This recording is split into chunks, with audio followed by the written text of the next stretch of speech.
Interdit donc le mouvement 10 millions de nordistes. On serait tenté de dire 10 millions de nordistes abattus en plein vol par le ministre de l'administration territoriale. Que cache cette interdiction? Est-ce que cette interdiction est signe de fait d'une publicité pour ce mouvement?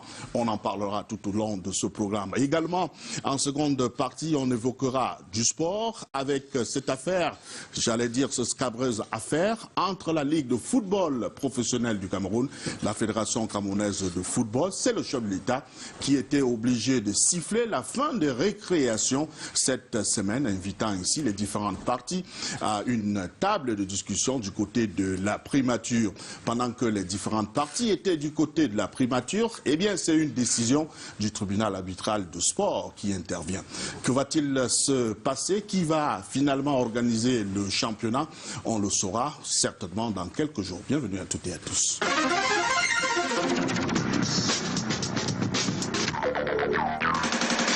Nos invités sont d'ores et déjà sur ce plateau. Ils sont recrutés dans la classe politique parmi les journalistes et universitaires. On commence par le PCRN qui est donc représenté ici par Yaya Bello. Yaya, bonjour, bienvenue. Bonjour, monsieur Bouba. Merci pour l'invitation que vous nous faites. Je profite également pour dire bonjour à tous nos militants qui sont déjà sur le terrain par rapport à la campagne des régionales. Je profite pour saluer... Parlant de la campagne régionale, le PCRN est en course pour les régionales. Alors comment est-ce que ça se prépare déjà du moment où la campagne a été lancée sur l'ensemble du territoire national? Oui, il faut le dire, la campagne a été lancée hier officiellement par le président national, l'honorable Kaba Libi à Douala. Donc, à l'heure où je vous parle, toutes les instances du parti sont sur le terrain pour battre campagne. Et je profite pour dire tout notre encouragement à la seule liste du PCRN dans le Grand Nord qui se trouve au département du Mbiri, avec le plus jeune candidat à ces régionales qui a 25 ans. Il s'agit de M. Mohamed Toukou. Donc, je l'ai dit, bonne chance et bonne chance à tous nos camarades qui sont sur le terrain. Merci à vous d'avoir accepté notre invitation. Le RDPC, Rassemblement démocratique du peuple camerounais, est représenté sur ce plateau à travers le docteur Tayo. Docteur, bonjour, bienvenue. Bonjour Bouba, merci d'être avec vous ce matin. Je salue les téléspectateurs, les millions de téléspectateurs de Canal 2. Et je voudrais dire que, comme vous le savez, nous sommes lancés dans une campagne électorale pour l'organisation des élections régionales, qui sont une première au Cameroun. Donc, je voudrais profiter pour dire que aujourd'hui, les régionales, au niveau du ADPC, justement, nous organisons, l'équipe qui est là depuis 2011, organise là la 9e élection. 9e élection, et sous biométrie, comme on avait dit, comme depuis il y a la biométrie, et dit que le RDPC arrive toujours à tenir sa position. Et donc, je voudrais féliciter le travail qui est fait là-bas. C'est un travail d'équipe, et j'inviterai certainement des journalistes à aller voir ce qui se passe dans cette véritable machine qui est le comité central du RDPC et de comprendre comment est-ce que on peut organiser des élections. Il faut dire que la campagne électorale a été lancée hier par le secrétaire général du comité central et que, comme vous le savez, ça va partir sur le terrain parce que les structures sont organisées pour cela. Alors, le RDPC, on sait, avant l'ouverture de la campagne, avait brillé par une dissension au niveau des investitures. Est-ce que le RDPC arrive à en cirer à ces élections ou alors avec des gorges chaudes de personnes qui, frustrées, certainement, sont allées chercher fortune ailleurs? Parfaitement, Bouba. Vous n'imaginez pas quand même qu'un parti qui présente les candidats sur toute l'étendue du territoire ne trouve que des personnes de l'assentiment partout. Il peut y avoir quelques personnes qui est à redire. C'est tout à fait légitime pour eux. Mais ce qu'il faut observer, et c'est ce que je dis souvent, il faut observer, la science a créé les statistiques pour que nous ne nous perdrons pas sur ce qui peut être considéré comme le menhir fretin. s'il y a quelques problèmes qui ont été réglés. Donc le parti va maintenant... Et j'aimerais encore une fois qu'on se rapproche pour savoir comment est-ce que le RDPC organise les investitures. Aujourd'hui, quand on parle des investitures, il y a des gens qui convoquent les primaires. Bon, c'est très d'ailleurs, ça vient d'ailleurs, les primaires. Mais au RDPC, c'est une formule combinée. C'est-à-dire que des primaires combinés avec des investitures. La circulaire parle d'investiture, mais il faut que les candidats aient l'assentiment de la base, qu'on voit que vous avez un poids à la base. Et au niveau du comité central, on a d'autres informations pour que le choix de la base soit bien compris là-bas pour que ce soit validé. Merci à Dr Tayo, troisième invité sur ce plateau. Un autre docteur, PhD, Dr Mbappé. Bonjour, bienvenue. Bonjour à toi, mon cher Boubangomna. Bonjour au Rispanel. Bonjour aux millions de téléspectateurs de Canal 2 disséminés à travers le monde. Un bonjour particulier à mon camarade d'université de Yaoundé, du côté de Grenoble en France, Maître John, Metou Azombo Johnson, et du côté d'Atlanta, Georgia, à mon ancien camarade également de l'université de Yaoundé, licence Sciences Éco, M. PVC Pokman Voltaire Cameroun. Merci à vous, docteur Mbappé. On vous accueille avec cette insécurité du côté de la ville de Douala. Cette semaine, on a appris, après Yaoundé, l'explosion d'une bombe artisanale qui a fait plusieurs blessés, pas de mort. Est-ce que c'est une alerte montée en puissance de cette insécurité dans cette métropole ? Absolument, vous savez que Douala, c'est une ville qui est toujours sous pression et pour laquelle, n'est-ce pas, les autorités doivent être en état d'alerte maximum, surtout que nous sommes attaqués de tous les côtés au niveau du Cameroun. Vous avez Boko Haram dans le nord, mais à Douala, vous savez que c'est la porte d'entrée, c'est la capitale, c'est le poumon économique du Cameroun et il faudrait qu'on veille au grain et de manière à ce qu'il n'y ait pas n'est-ce pas, d'insurrectionnels ou de poseurs de bombes à Douala, parce que sinon c'est l'économie du Cameroun qui va être asphyxiée. La même chose pour Yaoundé, vous avez vu que à Yaoundé, dans tous les carrefours, surtout le week-end, samedi et dimanche, vous avez des forces de sécurité et de défense qui sont là en tenue en tenue d'attaque. Donc je pense que le même dispositif doit être mis sur pied à Douala, parce que c'est un dispositif dissuasif et en même temps qui permet, n'est-ce pas, de veiller au grain et d'agir au cas où, juste in case. Donc, je crois que Douala, le gouverneur Samuel Iva Dibois, que je connais très ferme, veille au grain et fait tout pour que cette ville ne soit pas prise par les poseurs de bombes ou alors par tous ceux qui veulent attaquer la paix et la stabilité du Cameroun. Merci à vous, Serge Mbappé, quatrième invité sur ce plateau, directeur de publication du quotidien Le Messager. Jean-François Chanon, bonjour, bienvenue Jean-François. Bonjour Boba, bonjour. Je m'excuse, je suis arrivé un peu essoufflé. J'étais un peu en dehors des médias depuis 2 mois, parce que j'ai été fortement éprouvé, 4 deuils.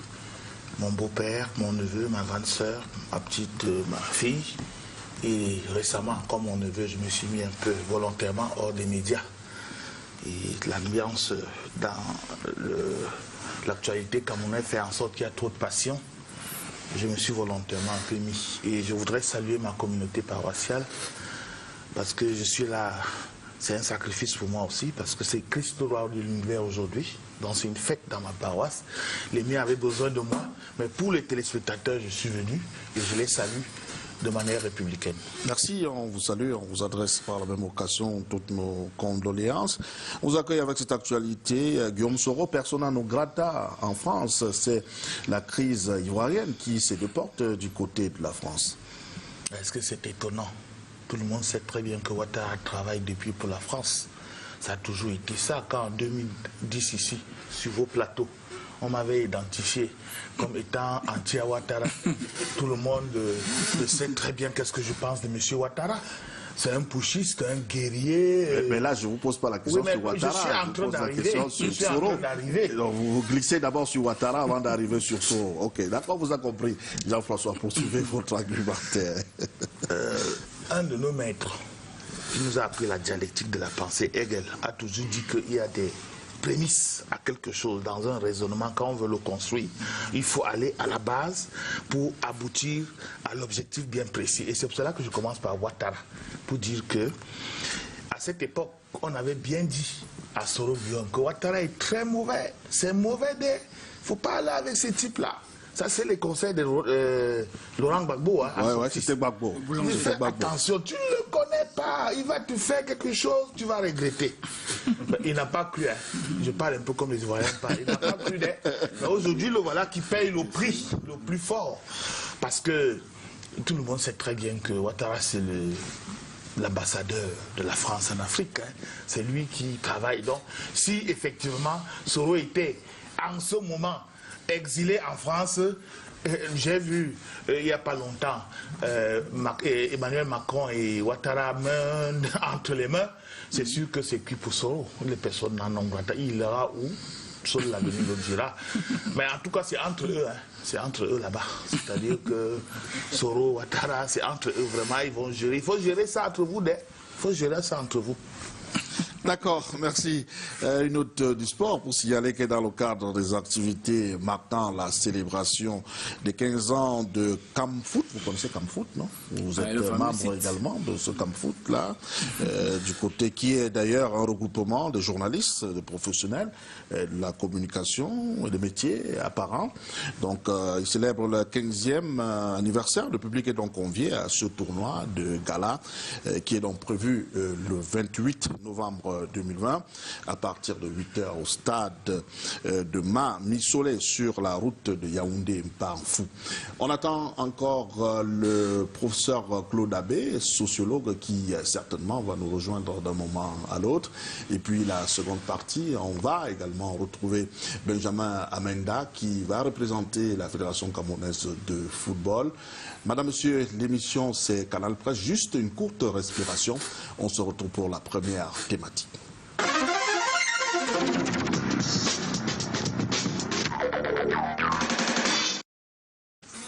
Voilà, on revient sur le plateau pour démarrer avec la première thématique. On va vous accueillir à chaud, Jean-François Chanon.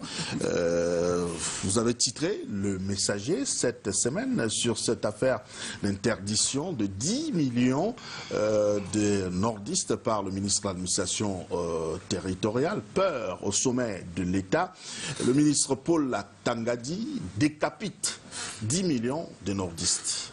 C'est un titre très fort, illustrateur. Pour ceux qui ne comprennent pas, on dirait que le ministre a pris la machette, il a décapité 10 millions de nordistes dans ce mouvement.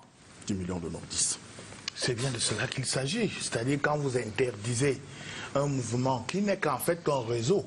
Vous savez, tous les réseaux, je crois que les juristes le savent un tout petit peu, tous les réseaux dans le monde n'ont pas besoin d'être reconnus.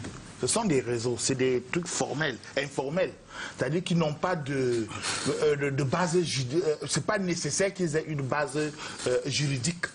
C'est-à-dire qu'on peut décider ici de créer un réseau des amis de Canal Presse. C'est-à-dire, nous avons un WhatsApp, nous avons une organisation interne qui nous est liée. Nous disons que nous voulons que ça reste un débat citoyen pour que les gens ne s'expriment pas sur les plateaux, entre autres missions à assigner à ce réseau des amis de Canal Presse. On n'a pas nécessairement besoin d'aller voir le préfet ou le gouverneur pour faire reconnaître un réseau. Et je crois que le réseau, c'était un mouvement informel, il n'avait pas besoin d'être... ça ne veut pour autant pas dire que si le ministre de l'Administration territoriale a pris cette décision, que le réseau ne va pas continuer à exister. Parce que le réseau, ces réseaux qui sont dans les régions, qui sont dans les départements, existent partout au Cameroun. Vous avez par exemple des amis informels qui soutiennent les Amazoniens. Ils n'ont pas besoin d'être reconnus. Mais on sait bien que l'acte qu'ils sont en train de poser est illégal du point de vue de l'État du Cameroun, qui est un État. Mais ça existe, ces réseaux-là. Vous avez d'autres réseaux qui sont des réseaux des amis de Chantal Biya, des réseaux des amis de Paul Biya, des réseaux des anciens camarades d'eux.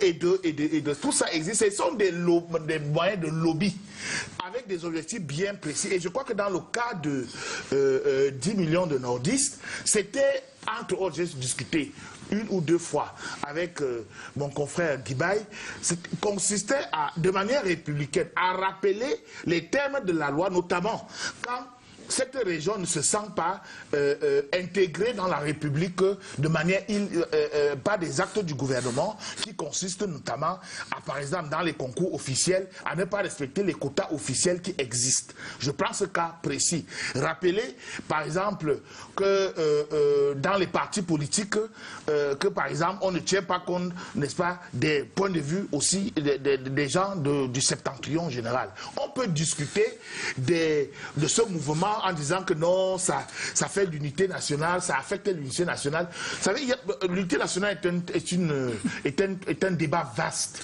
Tellement vaste que parfois, si vous n'arrivez pas déjà à vous intégrer dans votre propre communauté, comment peut-on parler effectivement d'unité nationale si vous ne connaissez pas parler votre langue, si vous ne connaissez pas aller dans votre village, si vous ne connaissez pas quelles sont les règles, les mœurs de votre communauté d'origine.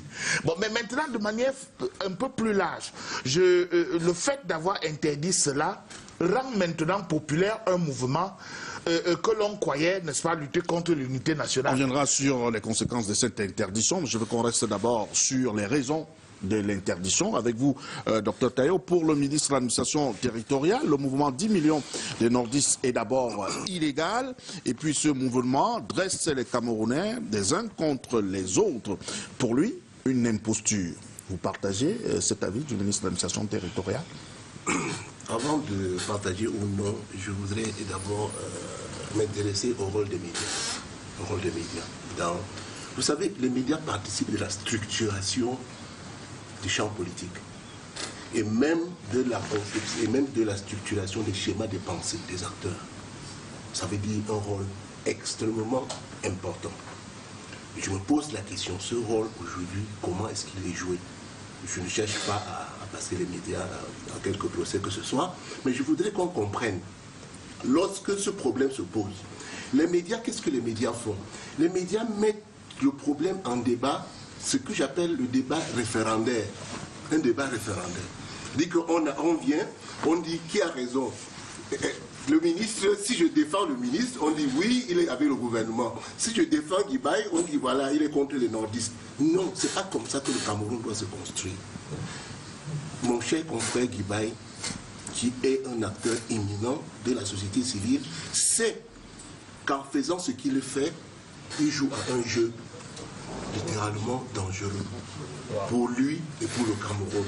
C'est-à-dire que si les morceaux du Cameroun doivent être ramassés et se demander et faire des revendications par rapport à ces morceaux-là en se demandant où est ma part. La construction de la nation camerounaise ne se fera jamais. On y va avec des sacrifices. Ça veut dire que pour que la nation camerounaise soit construite, chacun doit perdre quelque chose. Écoutez, quand on nous a mis ensemble dans un territoire, on se supportait à peine. Et c'est tout à fait normal. Vous prenez des gens qui viennent, qui ont une histoire différente, qui viennent d'horizons divers, vous les mettez dans un territoire, vous les obligez à devenir un État, on doit construire. Et c'est pour ça que, depuis l'indépendance, le président Aïdjo avait ce qu'il appelait l'unité nationale. C'est-à-dire qu'on amène ces gens à se supporter, à mieux se supporter. Et le président Biya a vu plus loin, il a parlé de l'intégration nationale, qui est l'étape supérieure. C'est-à-dire qu'on s'est supporté, on ne se supporte plus seulement, on s'aime. Et c'est ce qu'on appelle le vivre ensemble. Donc, je disais tout à l'heure que le confrère Guibaï doit savoir que il dit son mouvement est apolitique. Et Shannon continue en disant que c'est un mouvement, c'est rien. Mais les mouvements, tant que les mouvements ne touchent pas à à la politique. J'ai dit que c'est un réseau. J'ai dit que c'est un réseau. Je me redis exactement parce que ne dites pas ce que je n'ai pas dit. Il a corrigé. Non, je le lui dis. Je le lui dis. J'ai dit que c'est un réseau et que partout dans le monde entier, la plupart des réseaux intellectuels, ça peut être des réseaux d'action sociale ou apolitique, etc. Non formellement pas, ce sont des réseaux informels. Ils n'ont pas besoin d'être autorisés sur le plan juridique. Mais tant que je continue seulement en dire qu'ils ne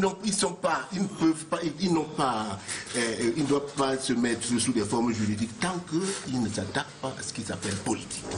Alors, parce que quand il dit réseau apolitique, moi je comprends. Je continue simplement en disant que de la même façon, le ministre qui prend la décision doit aussi comprendre qu'en fonction de ce qu'on appelle l'interdiscursivité, c'est-à-dire que ce qui se passe dans l'interdiscours, dans une société, un acte d'un ministre peut être critiqué, tenté d'être disqualifié et tout ça. Je le dis pour dire simplement qu'il faut que les médias, il faut que nous comprenions que le rôle que nous avons dans la société va au-delà de ce que j'appelle le débat référendaire. Alors, Yaya, comment comprendre qu'un mouvement qui a une seule personne à sa tête, comme porte-parole, parce que on n'a pas souvenance d'avoir vu une réunion tenue par cette association quelque part. On ne connaît pas où les bureaux de cette association se trouvent, mais que le ministre prenne une décision d'interdire cette association. Est-ce que ce n'est pas de la publicité gratuite faite au mouvement 10 millions de nordistes? Bon, moi, je suis même étonné jusqu'à ce jour que le ministre Paul Atangadi n'ait pas encore adressé une note de frais à M. Guibaï Gaïtama pour la grande publicité qu'il a fait pour le mouvement 10 millions de nordistes. Parce qu'aujourd'hui, ce mouvement a pris de l'ampleur. On parle de ce mouvement dans tout le monde entier. Les médias internationaux font un relais chaque 30 minutes. Les ONG le font. Moi, je dis que c'est un grand coup de com'. Maintenant, qu'est-ce que le ministre Atangadi veut interdire? Un esprit, je n'ai pas envie de dire une idéologie, parce que si je parle d'idéologie, on va dire qu'il y a des relents politiques. Mais le mouvement 10 millions de nordistes, c'est le symbole du mal-vivre des populations du Grand Nord, donc de la Damawa, du Nord, de l'extrême Nord. Le fait de dire que M. Guibaï Gaïtama a défendu un problème communautaire, moi je crois que c'est un faux débat. Le fait de vouloir parler même de la forme juridique de ce mouvement, c'est également un faux débat. Le problème, c'est un problème de fond. Quelle est la situation actuelle du Nord, du Grand Nord aujourd'hui? C'est la pauvreté. Et là, c'est les chiffres même du gouvernement qui le disent.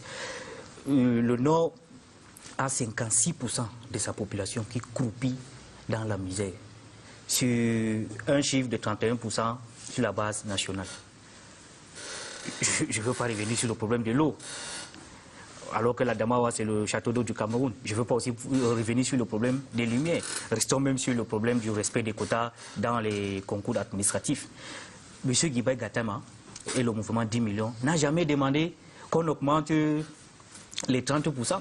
Il a dit qu'on respecte les 30%. Et le ministre de la fonction publique a fait de lui rappeler que les nordistes n'ont pas eu 10 de moyenne à l'ENAM, ce qui est une insulte. Parce que sur les listes d'attente, il y a bien des nordistes qui ont réussi. Alors, moi je pense que ici, c'est l'expression d'un État fouettard. Un État qui n'écoute pas.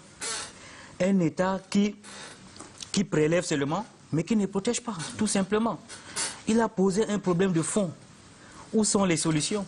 C'est tout ce qu'il a demandé. Donc, n'allons pas voir des projets d'excision du pays, de menaces à l'unité nationale et tout ce qui n'existe pas derrière. Monsieur Guibaï Gaïtama et le mouvement 10 millions de nordistes demandent tout simplement que ce qui est dû aux populations du Nord, légalement, officiellement, leur soit donné, tout simplement. Il n'a pas demandé autre chose. Et l'arrêté du ministre de l'administration territoriale a fini de convaincre toutes les populations du Nord et toute la communauté nationale également que c'est un problème réel. Et cet arrêté ne va pas empêcher aux gens dans les rues, dans les mosquées, dans des églises, de parler de cette affaire. Donc moi je me demande à quoi joue le ministre de l'administration territoriale. N'est-il même pas un membre déguisé du mouvement 10 millions? Pour ça, Claude Abbé nous a rejoint pour ça. Bonjour, bienvenue. Bonjour, merci M. Bouba de m'avoir fait l'honneur de m'inviter, surtout avec des gens avec lesquels on peut effectivement échanger pour faire avancer les choses au Cameroun. Vous avez constaté que je ne réponds plus davantage beaucoup aux invitations parce que je trouve le débat public pollué. C'est-à-dire n'importe quel kidam s'invite désormais. Il y a des intelligences subites. Et je me retiens de ne pas venir quand je regarde la physionomie des gens qui sont invités à une émission de venir. Merci de nous faire l'honneur d'accepter de venir discuter avec tout ce bon panel. Je précise que vous êtes sociologue. On vous accueille sur cette question d'interdiction du ministre de l'administration territoriale du mouvement 10 millions des nordistes. En quoi est-ce que ce mouvement est-il dangereux? À mon sens, je voudrais d'abord peut-être avant de répondre à votre question, ça va vous étonner de dire en premier, quand on dit qu'il n'y a pas un problème à caractère juridique, pas pour être du même avis que monsieur le ministre, il y a une question à caractère juridique à partir du moment où vous estez au niveau du tribunal, vous devez avoir une personnalité, qu'elle soit physique, morale ou... ça veut dire que vous devez avoir une personnalité. Donc, sur ce plan-là, il y a effectivement un problème à caractère juridique. Et, il faut une existence légale. Pour pouvoir poser des actes légaux, il faut pouvoir avoir une existence légale. Donc, de ce point de vue, mais il s'agirait là, à partir de cet élément, de noyer le véritable poisson. Qu'est-ce qui crée des mouvements tels que ceux-là? En réalité, c'est la malgouvernance. C'est la malgouvernance.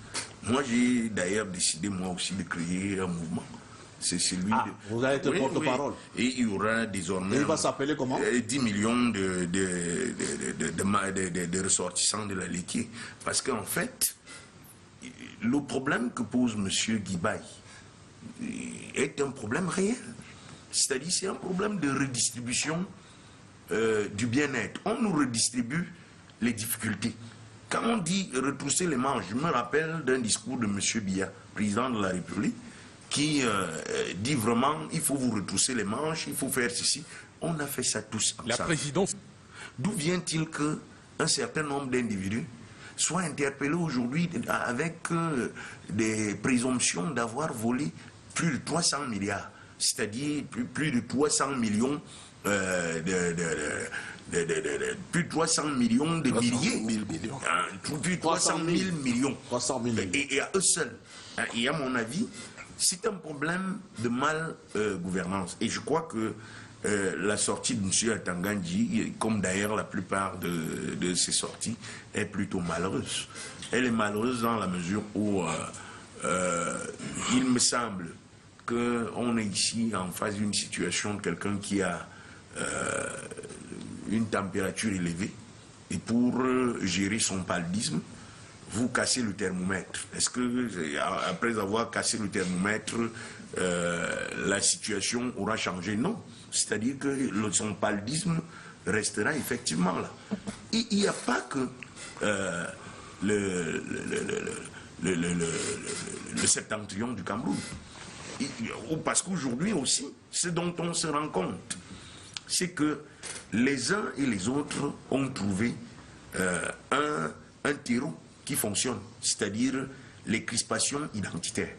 Quand on mobilise les crispations identitaires, le pouvoir arrive plus ou moins à vous suivre. Parce qu'il y a un problème, parce qu'il y a eu une communautarisation de la politique. Et avec cette communautarisation-là, les uns et les autres se rendent compte qu'au moment des élections, ça peut nous coûter effectivement cher. Et donc, à ce titre, moi je pense que j'invite même la plupart des Camerounais à créer tous des mouvements de 10 millions dans leur localité. Et comme ça, ils vont effectivement résoudre nos problèmes réels. Jean-François Bouba, juste... Non, d'abord, le docteur Taillot, ensuite. Bouba, je vous ai dit que si nous faisons les débats, nous devons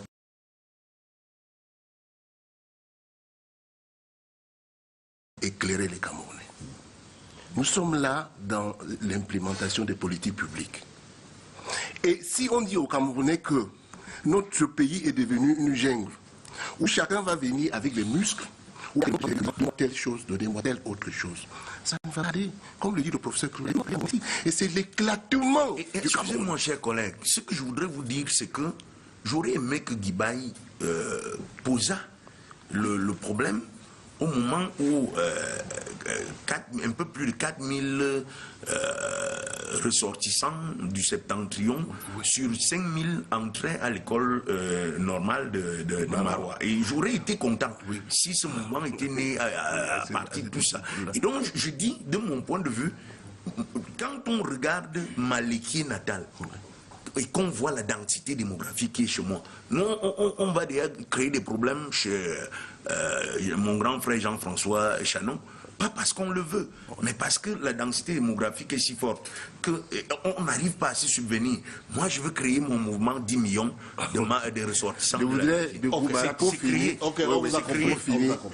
je voudrais dire on va l'interdire aussi. Ouais, je voudrais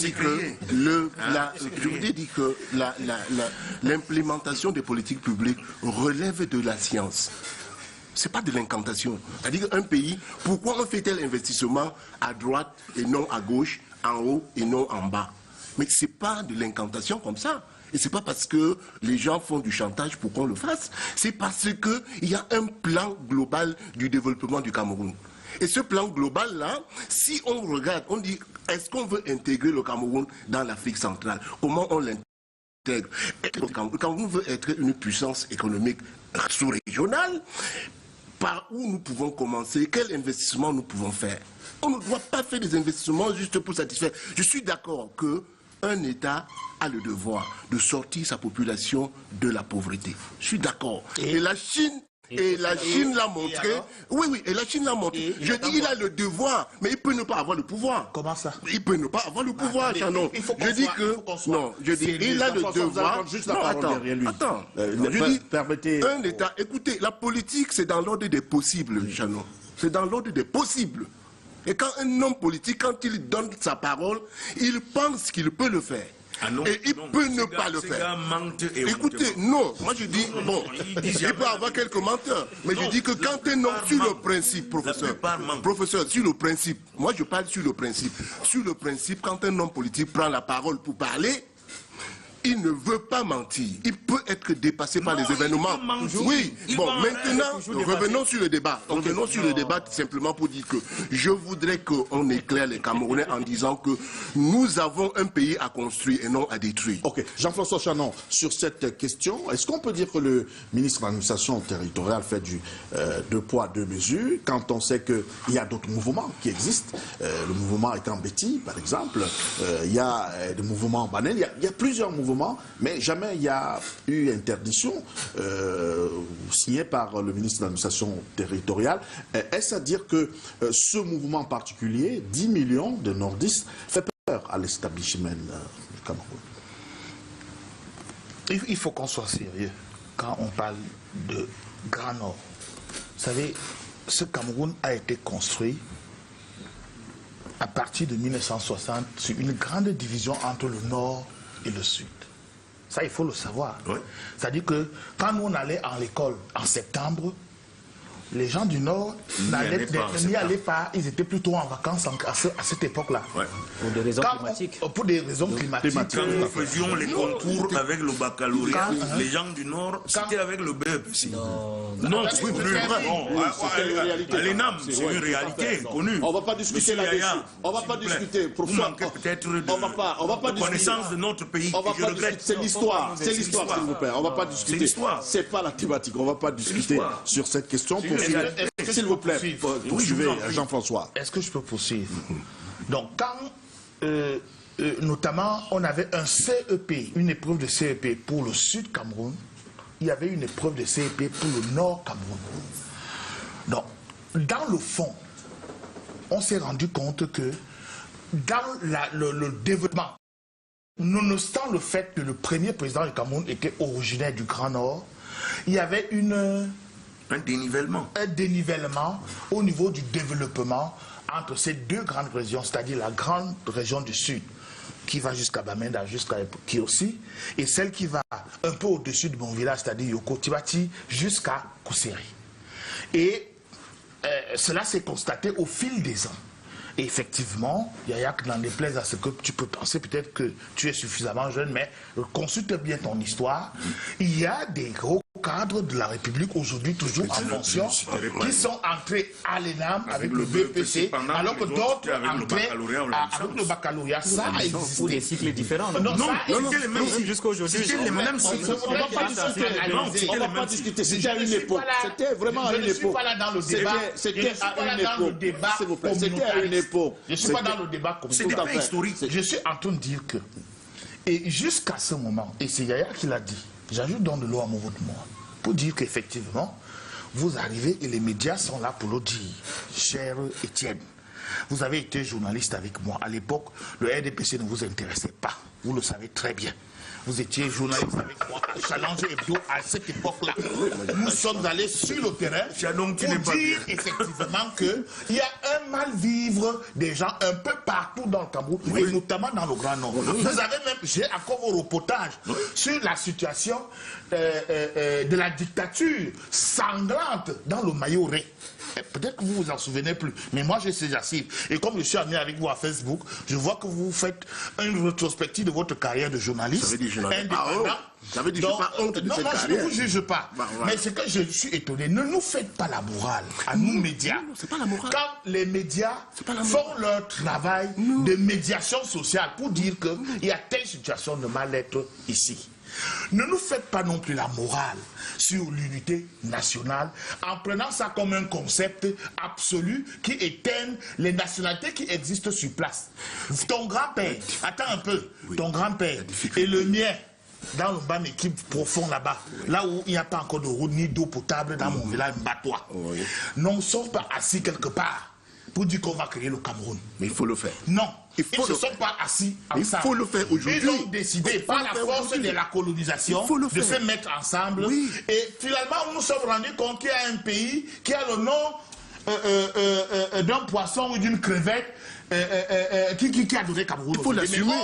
On l'assume aujourd'hui. Il faut l'assumer. Mais ça veut dire que l'ensemble des Camerounais, partout où ils vivent, ont un mal-être aujourd'hui. Et quand on ne refuse pas. Mais attendez, Étienne, laissez-moi parler. Oui, mais je n'ai jamais parler. Oui, vas-y. Ne me réponds pas au plus. Ça devient un débat insipide. Vas-y. Excusez-moi juste une seconde. Oui, vas-y. Ce que le ministre Tangandji est en train de faire, en fait, ils sont en train de répéter le même scénario de ce qui est arrivé dans le nord-ouest et le sud-ouest. C'est-à-dire que quelqu'un vous dit qu'il est mal à l'aise. Et c'est pour ça que je dis que tous les Camerounais doivent créer leurs 10 millions. Et pour que... Je n'ai pas terminé, hein. On ne peut pas se mettre à faire en sorte que vous vivez dans des... Je termine, donc, je termine. On ne va pas parler de tout ça à la fois, vraiment. Vous chutez pour permettre également à Yaya... Merci. Vous allez chuter pour permettre à Yaya également de réagir pour son second tour de table. Le politicien... Moi, je suis ignatien de formation et Saint Ignace de Loyola, qui a créé les Jésuites, nous apprend que la politique est le haut degré du service de l'homme et de la société. Si vous venez nous mettre des nuances, en disant que ça fait partie des probabilités, comme on appelle ça en terminale, des possibilités. Non, si vous ne pouvez pas donner de l'eau potable aux gens, vous n'avez pas, vous êtes surpris qu'ils se mettent en colère, vraiment. Si on n'a pas à manger dans notre quartier à Biémassi, c'est-à-dire que le voisin, lui, alors que nous sommes tous allés à l'école au même moment. Et pourquoi on ne sait pas quelle raison particulière. Parfois, moi j'ai fait un peu plus. Lui, il a fait machin et tout. Donc, mais on est là dans justement l'implémentation. Ça, c'est un thème savant que vous voulez dire aux gens de la politique publique. Très savant, oui, très savant, parce que expliquer terre à terre que le politicien est là vous sortez par là, pour donner à manger à ceux qui n'en ont pas. On ne leur demande pas de travailler pour nous, mais de créer des conditions qu'on ait l'eau, la lumière, on a un logement décent. Si on doit habiter dans un endroit où on ne peut pas avoir accès au village, c'est l'état de nature. Pour arriver à Mbatoua aujourd'hui, c'est chez moi. je dois marcher encore à pied, parfois par moto. Car en saison de pluie, ce n'est pas possible. Mais alors, Vous êtes même loin de Yaoundé. Alors, Yaya, est-ce que j'ai le droit de dire que ce n'est pas bien cela? Yaya, est-ce que ce mouvement interdit par le ministre de l'administration territoriale ne signifie pas que les problèmes réels posés par ce mouvement relèvent des chimères, ce n'est pas des problèmes réels, et que c'est susceptible de créer le trouble non seulement de l'ordre public, et que c'est une affaire qui peut porter atteinte à la cohésion nationale? Non, moi je veux rassurer le ministre Tangandi, il n'y a aucune contestation en vue. Déjà même le mouvement 11 millions, comme vous l'avez dit à l'entame. Non, il est 10 millions, vous êtes passé à 11 millions, c'est 10 millions. J'ai confondu avec le mouvement, c'est 11 millions, 10 millions. Donc déjà le mouvement 10 millions n'a pas, comment dire, ils n'ont jamais fait une réunion publique. Ils n'ont jamais fait 11 millions, vous êtes bien tiré. une quelconque manifestation.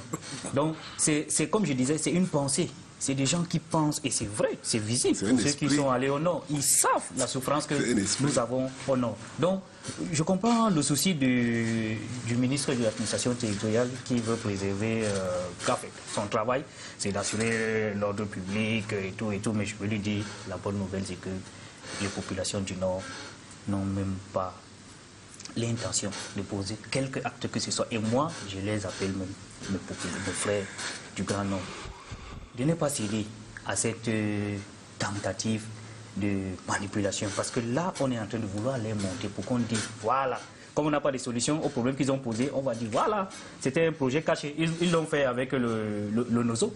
C'est-à-dire que les gens ont demandé, personne ne s'est levé un matin là-bas pour dire que nous voulons l'indépendance. Non, ils ont posé des problèmes. Les avocats ont commencé. On a envoyé les gendarmes les fouetter. Les étudiants ont pris le relais, on les a fouettés. Après, ils se sont dit, bon, ok, on va créer un consortium, on va aller discuter avec le gouvernement. C'est fini où? À la prison. On a mis les gens à la prison. C'est là où les gens disent, comme c'est comme ça, ok. Donc, heureusement, de l'autre côté du pays, mes compatriotes n'ont pas cette ambition-là. Et je veux aller pour dire que dans le même sens que le professeur. Non, pas aller dans le même sens que lui, pour éclairer sa lanterne sur le problème de l'égalité dont il parlait et de qualité pour saisir la justice. Je veux lui dire que ceux qui ont saisi la juridiction administrative pour contester les résultats de l'ENAM, ce n'est pas M. Guibaï Gata, ce sont les candidats originaire de cette région. Parce que M. Guibaï Gatama n'a pas qualité pour saisir la gestion administrative pour les résultats. Ce sont les étudiants eux-mêmes. Et d'ailleurs, je veux vous annoncer qu'il y a d'autres étudiants qui vont saisir la gestion administrative dans la semaine. Et même la correspondance du ministre de la fonction publique qui est venu nous rappeler qu'au Grand Nord, les gens ne sont pas capables d'avoir 10 de moyenne. Il a réagi. Ils ne sont pas capables. Non, c'est pas ça. C'est pas ça. Non, ça c'est pas J'ai de brillants collègues. Il n'a pas dit exactement cela. Il n'a pas besoin. Pour insulter quelqu'un, on n'a pas besoin. Vous avez paraphrasé, mais ce n'est pas ce que le ministre. Non, c'est pas il n'a pas dit ça comme ça. C'est pas vraiment, on va pas discuter là-dessus. On rectifie rapidement que le ministre. Il n'a pas dit dans sa correspondance. Ok, d'accord. J'ai convoqué cette correspondance-là pour dire que ce ministre a réagi sur quelle base?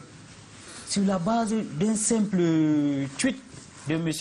Guibaï. Qui est le porte-parole, d'ailleurs. Qui est le porte-parole, c'est tout. On n'a pas fait une correspondance, on a déposé au ministère de la fonction publique pour qu'il réponde. Donc c'est pour dire que ce mouvement-là, c'est un état d'esprit de toute la région du Septentrion pour qu'on résolve les problèmes. Seulement du Septentrion, même de mon village. Alors, je continue, je suis aussi, parce que bon, M. Guibaï Gatama n'est pas un homme politique, moi je le suis, et je suis dans une organisation politique que vous connaissez, à ne pas confondre le PCRN.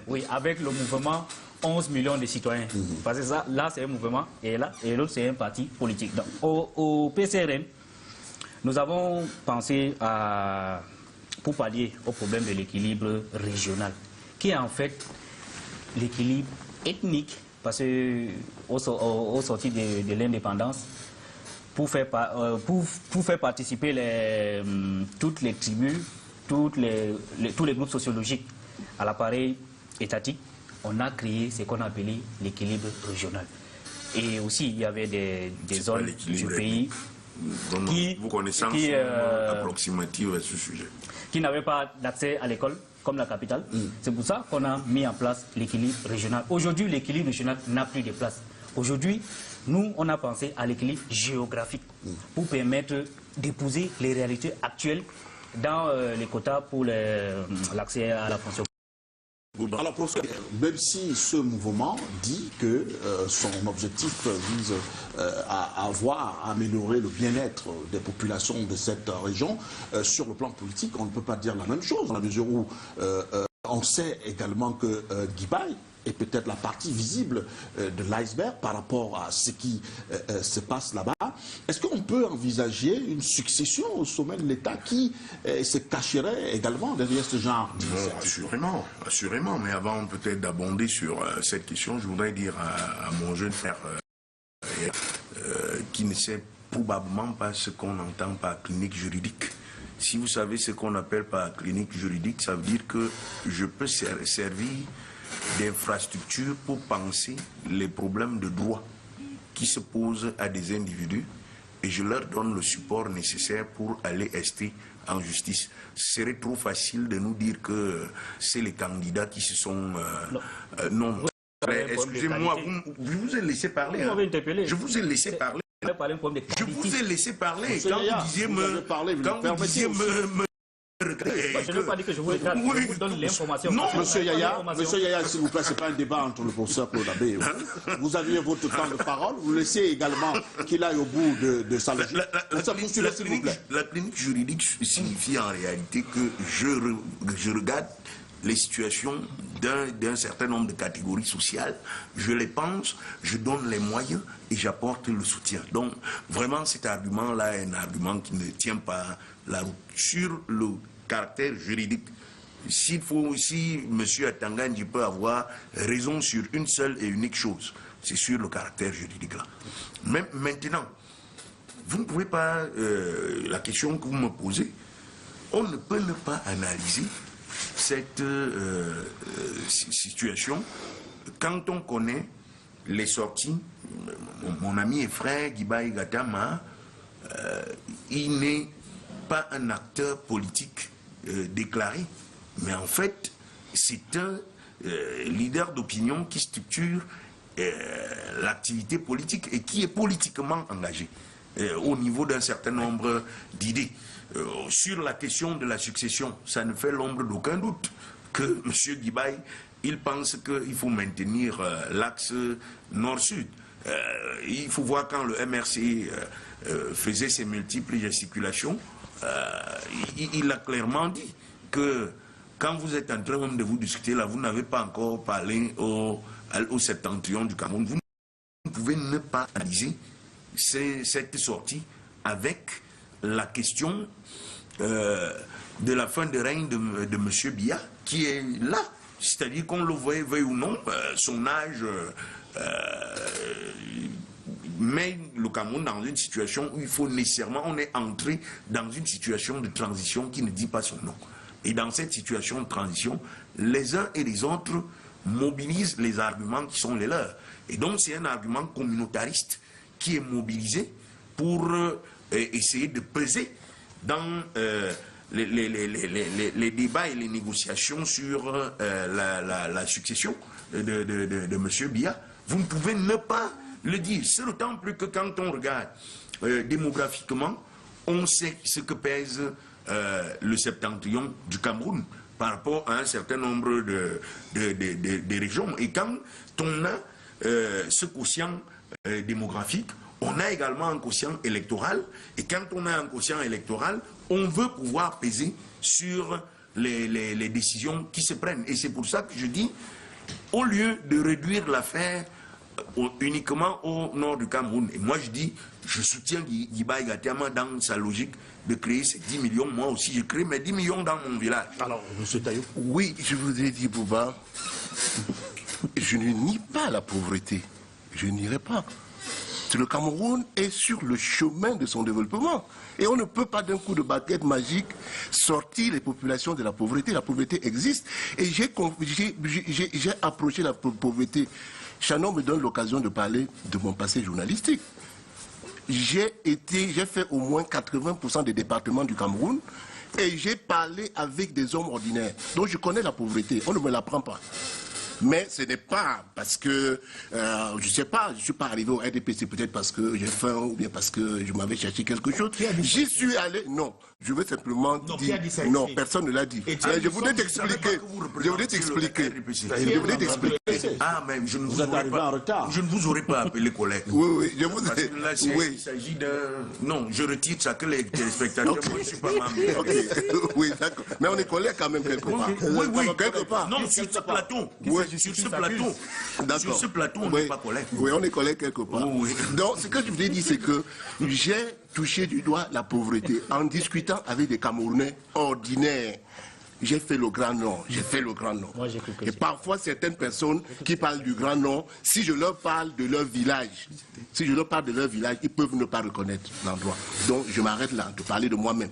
Mais je voudrais, peut-être que c'est mon dernier tour de parole, dire que, imaginez la solution. Parce que, il faut, comme je vous ai dit, on passe beaucoup de temps à faire le référendum du débat, qui a raison, qui a tort. Je voudrais faire une proposition. Il faut créer l'identité camerounaise. Parce que la société doit fonctionner selon les normes, selon les modèles.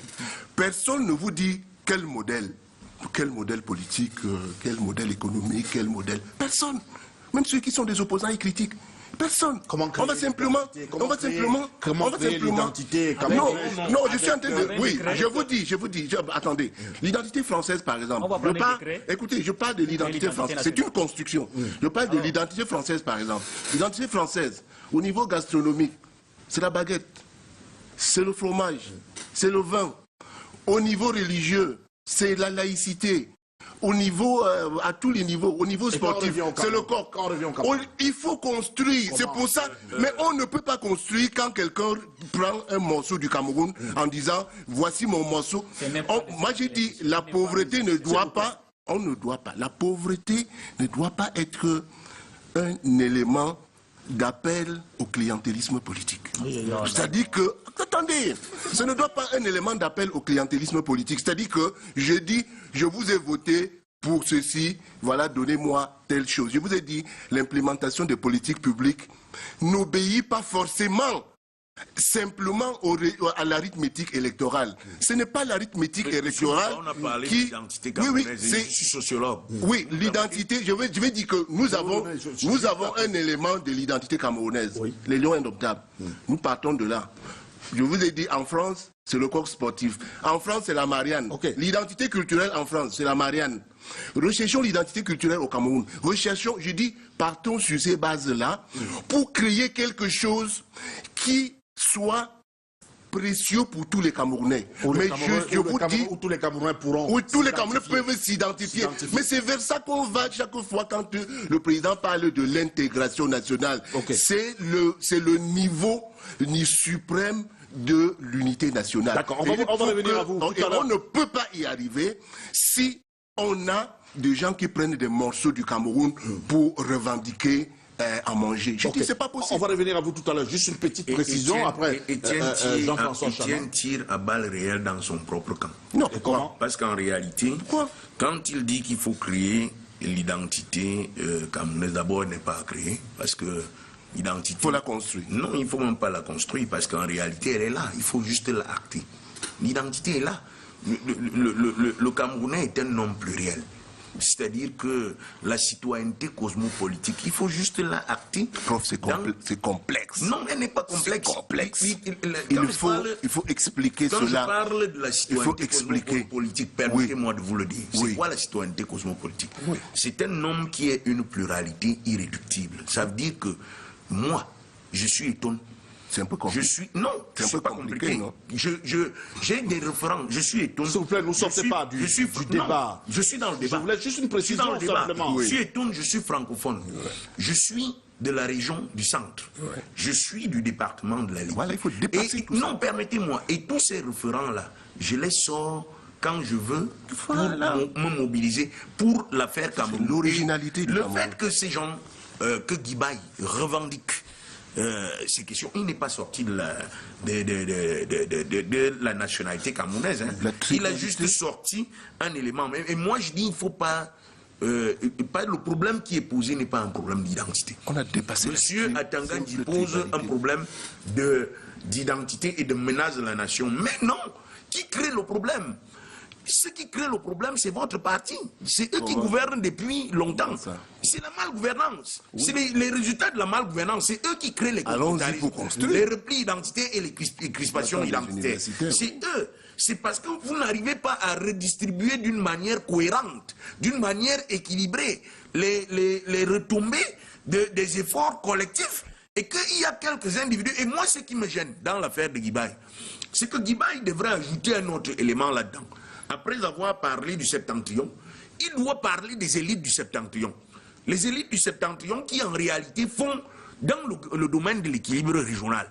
Ces gens-là s'accaparent malheureusement tous les postes. Regardez, par exemple, quand vous regardez à l'ENAM, chaque sortie, je suis obligé de le dire comme ça, chaque promotion, vous allez vous rendre compte que il y a des élites du Nord Cameroun qui ont des titres fonciers permanents là-bas. C'est-à-dire que vous rencontrez pour eux, rien pour le président de l'Assemblée nationale, par exemple. Le président de l'Assemblée nationale, par exemple.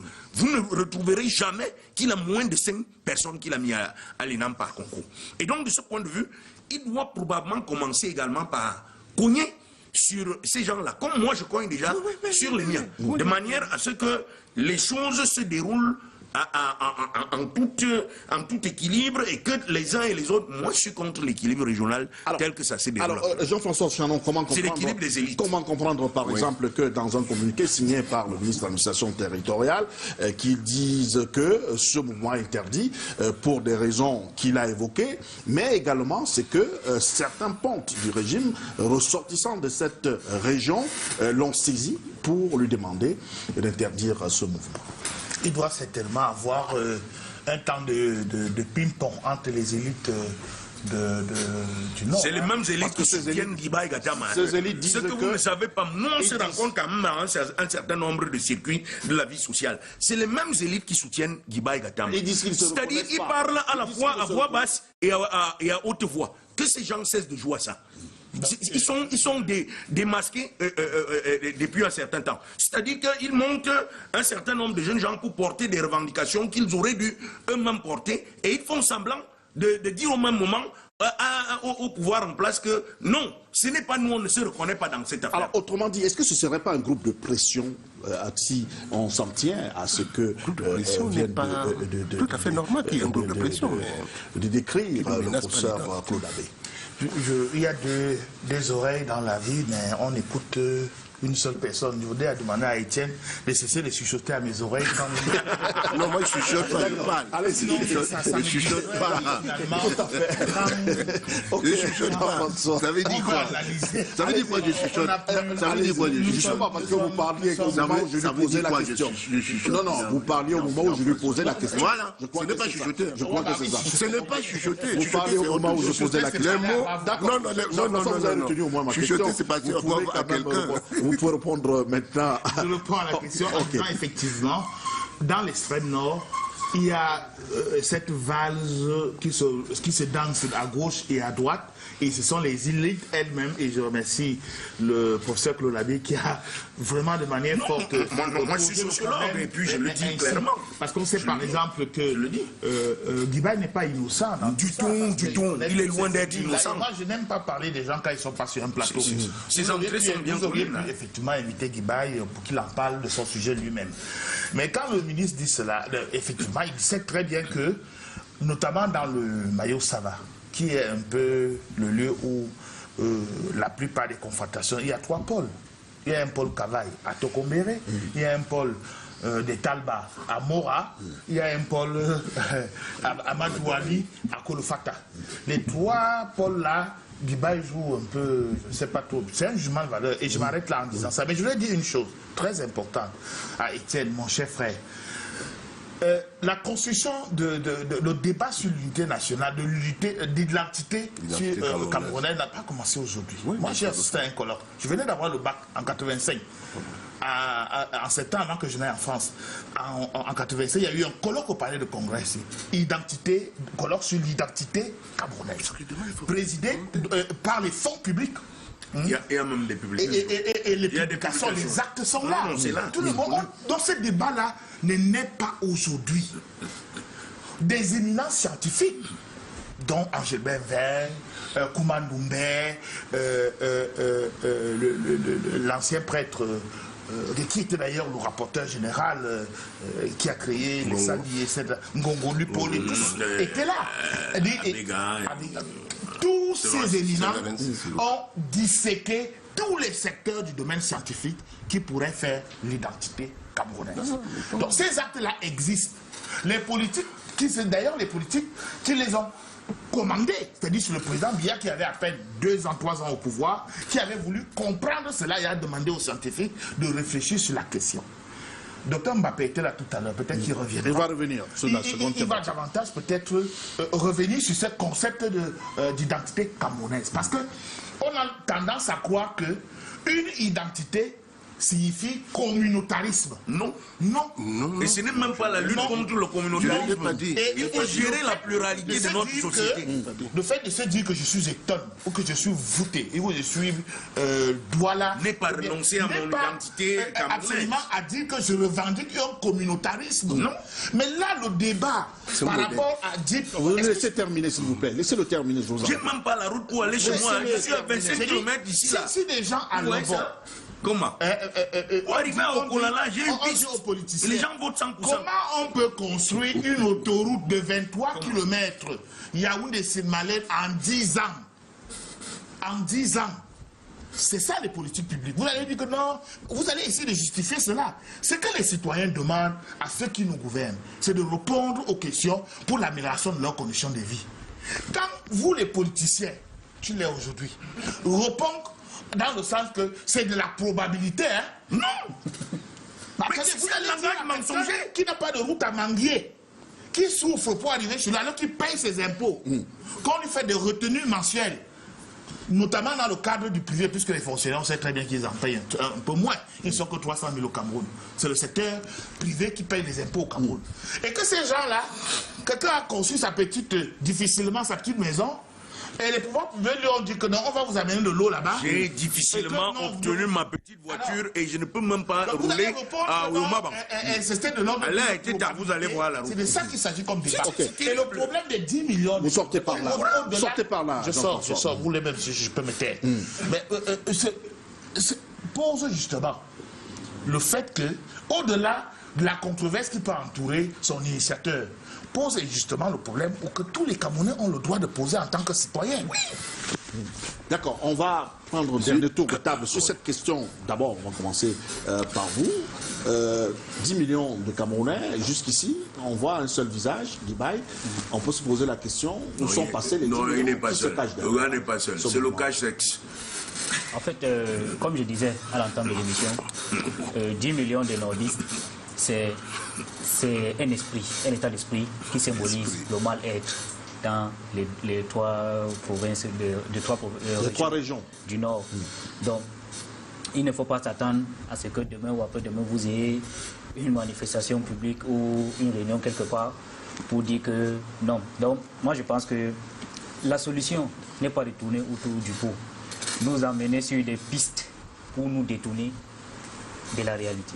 Ici, une question, une préoccupation a été posée, celle de résoudre les problèmes existentiels. Parce que quand on parle de lumière, quand on parle de l'eau, on parle des routes, c'est des infrastructures, des bases sans lesquelles on ne peut pas avoir une vie normale. Et de respecter aussi les textes, notamment quant au quota des concours. De l'ENAM? De l'ENAM, par exemple, pas que de l'ENAM, tous les autres concours administratifs pour l'accès à la fonction publique. Il faut respecter les quotas, même si c'est 2% qu'on donne à ces régions. Donnez-leur les 2%. Même si quelqu'un n'a pas la moyenne. Même si c'est 1%. Même si quelqu'un n'a pas la moyenne. En fait, c'est ce que je veux savoir. Maintenant, attendez votre temps de parole. Tout à l'heure, vous n'avez pas voulu. Si quelqu'un n'a pas la moyenne, on le prend quand même. Non, c'est pas ce qu'il a dit. Non, mais c'est ce qu'il dit. C'est pas ce qu'il a dit. Laissez-le terminer et aller au bout de sa logique. Ce débat nous fait oublier que il y a une procédure administrative, une procédure devant la juridiction administrative qui a été intentée par les candidats et non par M. Guiba et Kaitama. Et donc ce n'est pas au ministre de l'administration territoriale de substituer la justice, qu'il laisse la justice faire son travail. Qu'on nous dise à la fin que vous n'avez pas besoin de cause, ou vous avez eu tort de penser, nous accepterons, mais qu'on laisse la procédure suivre son cours. Maintenant, on parle de débat autour des communautés. Il parle au niveau du tribunal administratif, c'est-à-dire par rapport au concours de... Voilà. Maintenant, nous, au PCRN, parce que moi, je suis... Moi, je suis un homme politique. Je viens du Parti camerounais pour la réconciliation nationale. Et nous avons pensé que c'est une réalité. Que le Cameroun, comme la plupart des pays, c'est une juxtaposition des communautés naturelles. Quand on crée l'État du Cameroun, on n'est pas allé chercher les écans ailleurs, les étoiles pour venir assembler. C'était une donnée naturelle qu'il faut épouser. Donc nous, au PCRN, nous proposons la politique du fédéralisme communautaire pour qu'ensemble, on mette en place une communauté pour construire donc l'identité nationale dont il est en train de parler. Alors, M. Tayo, est-ce qu'il n'est pas plausible ou alors important, nécessaire de regrouper ce genre d'initiative à travers la création, par exemple, d'un parti politique pour être tout à fait clair avec les objectifs recherchés? Un parti unique? Un parti politique. Est-ce que, parce que là, il s'agit d'un mouvement. Par rapport à 10 millions, justement. Par rapport à 10 millions. Oui, non, c'est parce qu'un parti politique ne peut pas tenir. Parce que même juridiquement, un parti politique ne peut pas tenir. On ne crée pas un parti sur la base ethnique ou sur la base régionale. C'est pour ça que je dis, je ne veux même pas trop insister sur ce problème, vraiment. Mais est-ce que c'est sur la base ethnique? Parce que quand on sait qu'il y a plus de... Mais c'est sur la base régionale, non? Mais le Grand Nord, c'est quoi? Et plusieurs régions également. Le Grand Nord, c'est l'acception. Grand Nord, c'est quoi? Il faut dire, ça veut pas dire que le Grand Nord, ça veut dire quoi? C'est une identité géographique, c'est-à-dire que quelque chose comme ça. Mais je dis, on ne peut pas une identité. Je suis content que, et merci à Chanon, qu'on reconnaisse que l'urgence est celle de la construction d'une identité camerounaise. Et je dis que nous devons... C'est urgent. Oui, non, je dis que... Non, on a commencé, voilà. C'est-à-dire qu'il y a des prémices. Le débat a déjà eu lieu. Oui, le débat a déjà eu lieu. Et il faut... Non, il ne peut pas être dépassé. Non, non, il n'a pas été implémenté, simplement, certainement. Mais si on dit aujourd'hui qu'il faut l'implémenter, je crois qu'il faudrait... Est-ce que on est en retard sur... Je dois cesser d'être voté. Non, ce n'est pas, justement...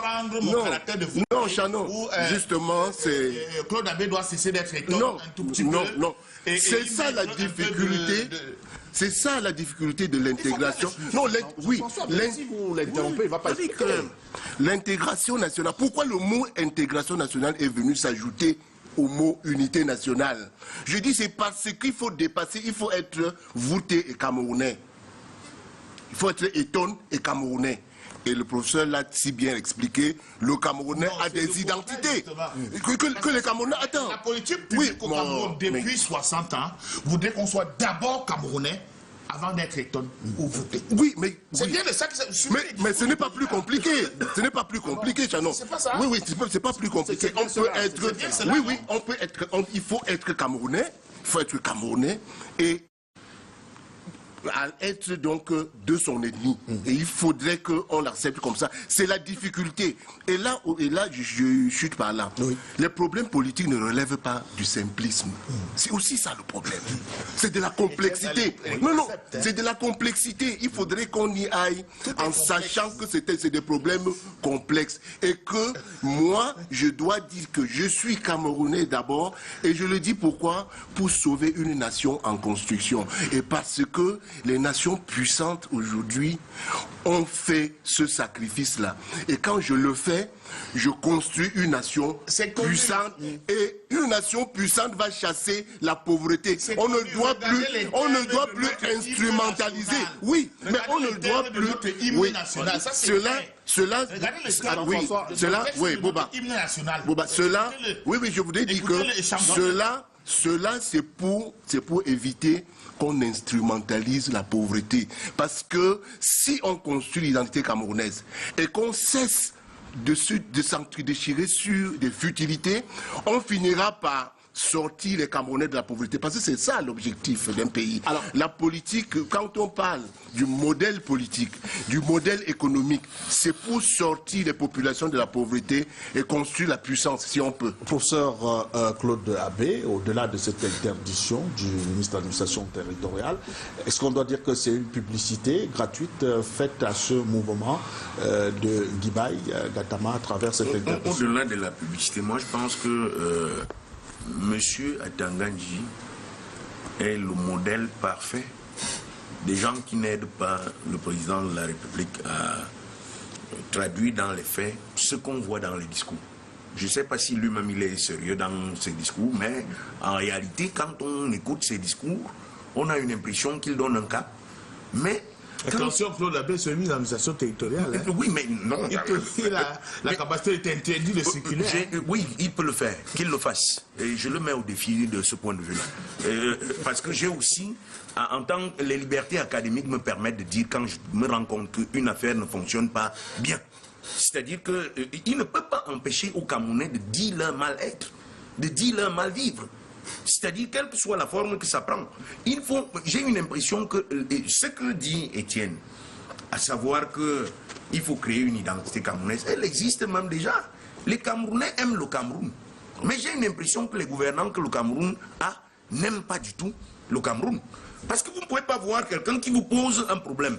Il vous montre le doigt et vers une direction, vous retenez juste le doigt et puis vous ne regardez pas ce qu'il est en train de vous dire. Il vous dit en réalité qu'il y a des problèmes et que je me sens mal. C'est-à-dire mon mouvement, 10 millions de ressortissants de la Léquier, dit en réalité que dans la Léquier et particulièrement au Kola, je n'ai pas de route et que je fonctionne sur une piste et qu'au lieu de le faire, de traiter la question de cette route, de me donner de l'eau, de me donner un accès à l'électricité et d'aménager mes conditions, vous interdisez. Mais vous ne pouvez pas interdire la pensée. Mais le mouvement de Guibaï, il n'est pas aussi complet. Il y a ce pan aussi, ce volet qui concerne aussi ces élites de cette partie du pays. Tout à fait. Qui s'arroge tous les avantages. Permettez-moi, c'est pourquoi je dis qu'il s'agit de ce qu'on appelle une mise en procès réciproque. Parce que Guibaï a entraîné le gouvernement indexant les élites politico-administratives au tribunal. Et eux aussi mobilisent le même droit pour lui faire le procès maintenant d'être quelqu'un qui est pour le séparatisme au niveau du Cameroun. C'est une mise en procès réciproque. Et c'est aussi une mise en procès. C'est que les élites du Nord ou du Septentrion qui essayent de jouer ce double jeu qui est aujourd'hui connu. Ce qu'ils ne savent pas, c'est qu'en envoyant des éclaireurs au devant de la scène, quand vous crachez en l'air, ça retombe sur vous. C'est-à-dire qu'en réalité, le problème se pose à eux-mêmes. Qu'est-ce qu'ils font dans le gouvernement? Qu'est-ce qu'ils font pour que, en réalité, les problèmes soient résolus, non seulement au nord, mais en réalité dans l'ensemble du Cameroun? Et c'est ça. Ils sont à l'intérieur du pouvoir depuis et occupent des positions stratégiques dans ce pouvoir. Et donc vous ne pouvez pas me dire à un seul moment que c'est des gens qui sont naïfs. Quand ils disent on n'a pas ceci, on n'a pas cela. Vous allez à l'économie, c'est eux. Vous allez à l'Assemblée nationale, c'est eux. On va dire mais les marchés publics, c'est encore eux. Et on va dire à quel endroit où ils ne sont pas. Et si ça fonctionne mal, la faute à qui? C'est le cordonnier qui est mal chaussé. Merci cher monsieur, on va n'oublions pas, pour terminer un tout petit peu, n'oublions pas quand même qu'avant 10 millions de nordistes, il y a eu un mémorandum, il y a eu 2 mémorandums. Non, il y a des mémorandums. Les mémorandums, ils en produisent chaque jour. Comment le problème était posé depuis. Oui. On va... Monsieur Taillot, vous voulez dire juste un mot, parce que ce sera votre dernière prise de parole, vous allez... Je vais emprunter un concept au professeur Claude Abbé, qu'il appelle la tribunalisation de l'opinion. La tribunalisation de l'opinion dans laquelle nous allons est dangereuse pour la démocratisation d'un pays. C'est-à-dire qu'on soumet les gouvernants à se justifier au jour le jour. Ce n'est pas comme ça. Donc, bon. Les gouvernants, ce n'est pas au jour le jour. Bon. Je dis qu'à une élection, quand on arrive... Oui, je dis que quand on arrive à une élection, quand on arrive à une élection, un mauvais gouvernant est sanctionné. Un mauvais gouvernant... Oui, mauvais gouvernant est sanctionné quand on arrive à une élection. Il est sanctionné. Il faut toujours apprendre à rendre compte quand on a la gestion des choses publiques de l'État. C'est le minimum. On ne dit pas qu'ils n'ont pas le droit, mais je dis, il ne faut pas. Quand on gouverne, on est en train de gouverner. On doit répondre. Il y a l'Assemblée nationale. À l'Assemblée nationale, on rend compte. Mais pas. On ne doit pas, ça ne doit pas. L'Assemblée nationale des petits copains. Vous êtes d'accord avec la tribunalisation perpétuelle de l'opinion publique? Non, il faut tribunaliser leur action publique. Voilà. Donc on se rende compte que le peuple, c'est à lui qu'appartient la Je continue. Parce que peut-être qu'il y a un sixième pouvoir que les gens ignorent. C'est celui de l'opinion publique. On n'a jamais nié. On n'a jamais nié. On n'a jamais nié. C'est en réalité parce que l'opinion publique existe. D'accord. Et que l'espace public est là pour veiller de manière critique et délibérée sur la gestion des affaires publiques quotidiennement. Voilà, Yaya et le docteur Tayo vont nous quitter pour se déplacer au docteur Mbappé et Amenda. On termine en 30 secondes, Yaya. D'accord, merci Bouba. Avant de quitter, je veux profiter de votre tribune pour appeler mes frères camerounais, mes compatriotes du Grand Nord, de ne pas céder à la carte de la division de la reine, qui reste tranquille. Et si vous permettez, je veux le dire ça en Foufoudé. C'est pas nécessaire. C'est pas. Non, il peut. L'identité camerounaise est quand même aussi. D'accord. Ok, il va le dire en Foufoudé. Il va le dire en Foufoudé. Ok, d'accord. Allez-y. Jamadi, Dirirabiam, Taberni, Tabo Hafi, in Heftan, Laol, Gonga Bangan. Voilà. Bon, quand je parle Foufoudé, traduction. Je sais très bien que c'est parce qu'il ne faut pas. Il a bien dit, ne vous fâchez pas. Quelque chose de dangereux soit dit à Foufoudé, mais je rassure que ce n'est pas dangereux. Non, il a dit ne vous fâchez pas, prenez votre mal en patience et on va aboutir à nos objectifs. Je crois que c'est ce qu'il a été dit. En traduction, on va marquer une courte pause pour permettre aux autres invités de s'installer. On se parle en étage. Merci.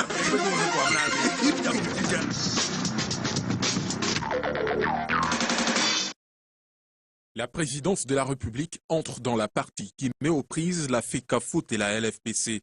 Elle a décidé d'en finir avec ce spectacle à travers une lettre du secrétaire général à la présidence de la République adressée au secrétaire général du Premier ministère. Un acte salutaire pour la Fédération camerounaise de football. On l'espère, elle permettra de dissiper tous les malentendus, je préfère dire ça ici, les malentendus qu'il y a eu dans l'interprétation et de la sentence du TAS et de la récente lettre de la FIFA. L'entrée en scène de la présidence de la République permettra de faire sortir le football dans les bureaux et les prétoires pour le ramener sur l'aire de jeu. Il faudrait qu'on mette fin à cette comédie qui a trop duré et qui est devenue une tragédie. Il faudrait qu'on arrête cela, qu'on sorte justement de ce cercle mafieux dans lequel certains dirigeants du sport ont plongé toute une nation. Dans cette lettre, il est instruit au SGPM de trouver des solutions qui vont en droite ligne avec les recommandations de la FIFA. Le plus important pour les clubs, c'est de retrouver les terrains. Et nous, ça nous fait plaisir parce que pour nous, il n'est pas question que nous continuions de préparer les enfants sans savoir à quel moment est-ce que nous jouerons un championnat validé de tous. Donc pour nous, c'est une satisfaction et ça nous permet de comprendre que le chef de l'État, le président de la République, est là à l'écoute. Les résolutions de la réunion qui s'est tenue ce jour dans les services du Premier ministère, en présence des responsables de la FECAFOOT et de la Ligue de football professionnel du Cameroun, sont attendues à la présidence demain, vendredi.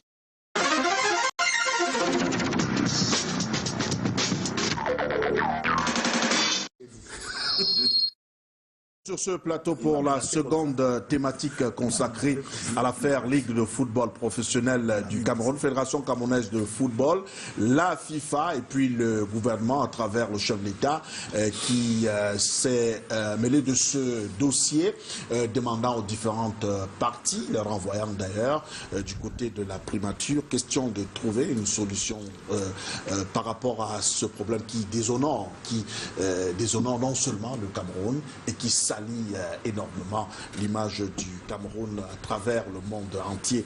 Que se passe-t-il exactement dans cette affaire qui perdure depuis la décision rendue par le tribunal arbitral du sport du côté de Lausanne, la Fédération camerounaise de football qui, elle, quant à elle, a décidé de retirer l'organisation des compétitions par la Ligue de football professionnel, la Ligue qui, elle aussi, se targue d'avoir une décision de justice disant que c'est elle qui doit organiser cette compétition. Nous avons rejoint sur ce plateau le représentant de la Ligue de football, le docteur Serge Mbappé, à qui on dit encore bonjour, docteur. Bonjour à toi, mon cher Bouba Ngomna, bonjour Rich Panel, bonjour aux millions de téléspectateurs de Canal 2 disséminés à travers le monde. Voilà, lui représente la FECAFOOT ancien arbitre, Benjamin Amenda. Benjamin, bonjour, bienvenue. Bonjour Bouba, bonjour à tout ce panel de haut niveau, bonjour à vos téléspectateurs. Une seconde pour dire bonjour à mon cher grand frère et toute sa famille qui nous suivent donc religieusement aujourd'hui. Le commissaire de police à la retraite Edena Fano Joseph qui se trouve à Angers de Pierre de votre studio. Voilà, merci à vous. Les deux autres acteurs restent avec nous, le professeur Claude Abbé et Jean-François Chanon. Coordonnateur du mouvement 11 millions de ressortissants de la Ligue. D'accord, ok. C'est un nouveau mouvement créé. C'est un nouveau mouvement créé sur ce plateau. Mais pour le moment, vous allez garder ce mouvement, parce qu'on parle sport. Ce mouvement ne revendique certainement pas l'organisation du championnat, et encore moins les décisions de justice. Alors, on commence par vous, Serge Mbappé. Que se passe-t-il exactement dans cette affaire qui met aux prises la Ligue de football professionnel? Tu peux commencer par un journaliste. Non, pas un journaliste. On va commencer par les acteurs d'abord, et le journaliste va analyser les faits. Les acteurs d'abord. Cette crise perpétuelle au niveau de la FECAFOOT, ou de la FECAFOOT de la Ligue professionnelle, nous donne une bonne transition entre le précédent sujet et le sujet sur la crise à la FECAFOOT. Parce que tout à l'heure, on a dit, ici, il y a des panélistes qui ont dit que les problèmes politiques sont complexes, la résolution n'est pas simpliste, mais on a constaté au Cameroun que le football est devenu plus complexe que la politique. Et que la résolution des problèmes du football et que l'élection à la FECAFOOT est plus compliquée que l'élection du président de la République au Cameroun. Donc pourquoi? Parce que nous avons une fédération camerounaise de football qui n'est plus une organisation de football ou une organisation sportive, qui est devenue autre chose, qui est devenue même plus qu'une organisation politique. Pourquoi? Parce que vous avez une fédération camerounaise de football qui a méprisé le ministre des Sports, c'est-à-dire que l'État qui vous donne la concession, et au nom duquel vous êtes subrogé, parce que vous reprenez les droits de l'État et prérogatives pour organiser le sport, le ministre vous convoque, M. Seydou Chouane Bombonjoya dit catégoriquement qu'il ne vient pas, et il écrit au ministre pour dire qu'il ne vient pas. Ils ont méprisé le premier ministre, le chef du gouvernement, type Dr John Gouté, qui, après avoir constaté ils ont dit niet à son ministre des Sports, les a convoqués dans ses bureaux, dans ses services. Et ce qu'il a demandé à M. Seydou et au comité exécutif de la FECAFOOT de faire, appliquer la sentence du TAS, annuler, n'est-ce pas, la nomination d'un secrétaire général qui violait les propres statuts de la FECAFOOT, il a dit niet. Et puis, il y a quelques jours, M. Seydou Bombonjoya, Chouane Bombonjoya, a méprisé le président de la République. Vous avez vu cette sortie épistolaire, cette correspondance du Mineta SGPR, adressée au ministre SGPM, pour demander qu'on mette un terme à ce conflit qui, n'est-ce pas, a souiller l'image du Cameroun à travers le monde. M. Seydou, après 5 heures de réunion, M. Seydou Chouane Bombonjoya, pendant que M. Semenga a signé les résolutions, il demande d'appliquer la sentence du TAS, qui en plus est exéquaturée au Cameroun. Il a dit qu'il demande 24 heures pour aller, n'est-ce pas, consulter ses membres du comité exécutif. Et puis, puisqu'ils ont dit qu'il y a 3 ministres qui le soutiennent dans le gouvernement, dont un qui est logé à la présidence, ils vont nous dire qui le soutient et qui demande qu'on aille à l'encontre des décisions du chef d'État. Il a demandé 24 heures, et puis, coup de théâtre, le lendemain, il arrive avant l'heure de la réunion pour dire au SGPM qu'il ne signe pas. Donc il a dit niet à la médiation du chef d'État. Il a dit, donc il méprise, vous êtes dans un État, vous méprisez le président de la République. vous méprisez le premier ministre chef du gouvernement, vous méprisez le ministre des Sports, et vous méprisez, vous violez une interdiction ou vous commanditez la violation de l'interdiction d'une réunion par le sous-préfet de Bankomo, en sachant que le sous-préfet de Bankomo, c'est bien le président de la République. Donc, ça veut dire que cette FECAFOOT, c'est devenu autre chose qu'une organisation de football, c'est devenu une organisation criminelle, en bande organisée, en coercion. Donc, c'est extrêmement grave et il faut que la République, si elle est debout, si elle est exemplaire, il faut que la République prenne ses responsabilités. Est-ce que c'est pas tellement noirci par Dr Mbappé sur la situation qui prévaut? On sait que c'est une situation quand même de justice. Et puis, on a eu également cette semaine une lettre de la FIFA adressée à la Fédération camerounaise de football demandant l'organisation sous l'égide de la Fédération camerounaise de football, sous l'égide qui a causé beaucoup d'interprétations de part et d'autre. De quoi s'agit-il exactement, Benjamin Menga? Je vais parler dans le quartier comme le fait mon cher ami Mbappé. Non, raconter le ministre, on a remis à la présidence, on a fait c'est du quartier. Je voudrais juste en 2 minutes rétablir les faits. Le problème part de la sentence, du prononcé de la sentence du TAS. Après ce prononcé de la sentence du TAS, le président de la FECAFOOT de bonne foi s'est levé, s'est dirigé vers son père. Et j'insiste vers son père pour lui dire vous avez gagné le procès, j'entends exécuter ce procès-là, mais il y a des préalables. Ce que le général reconnaît lui-même dans sa première interview, il dit ce n'est pas une victoire, mais je suis satisfait.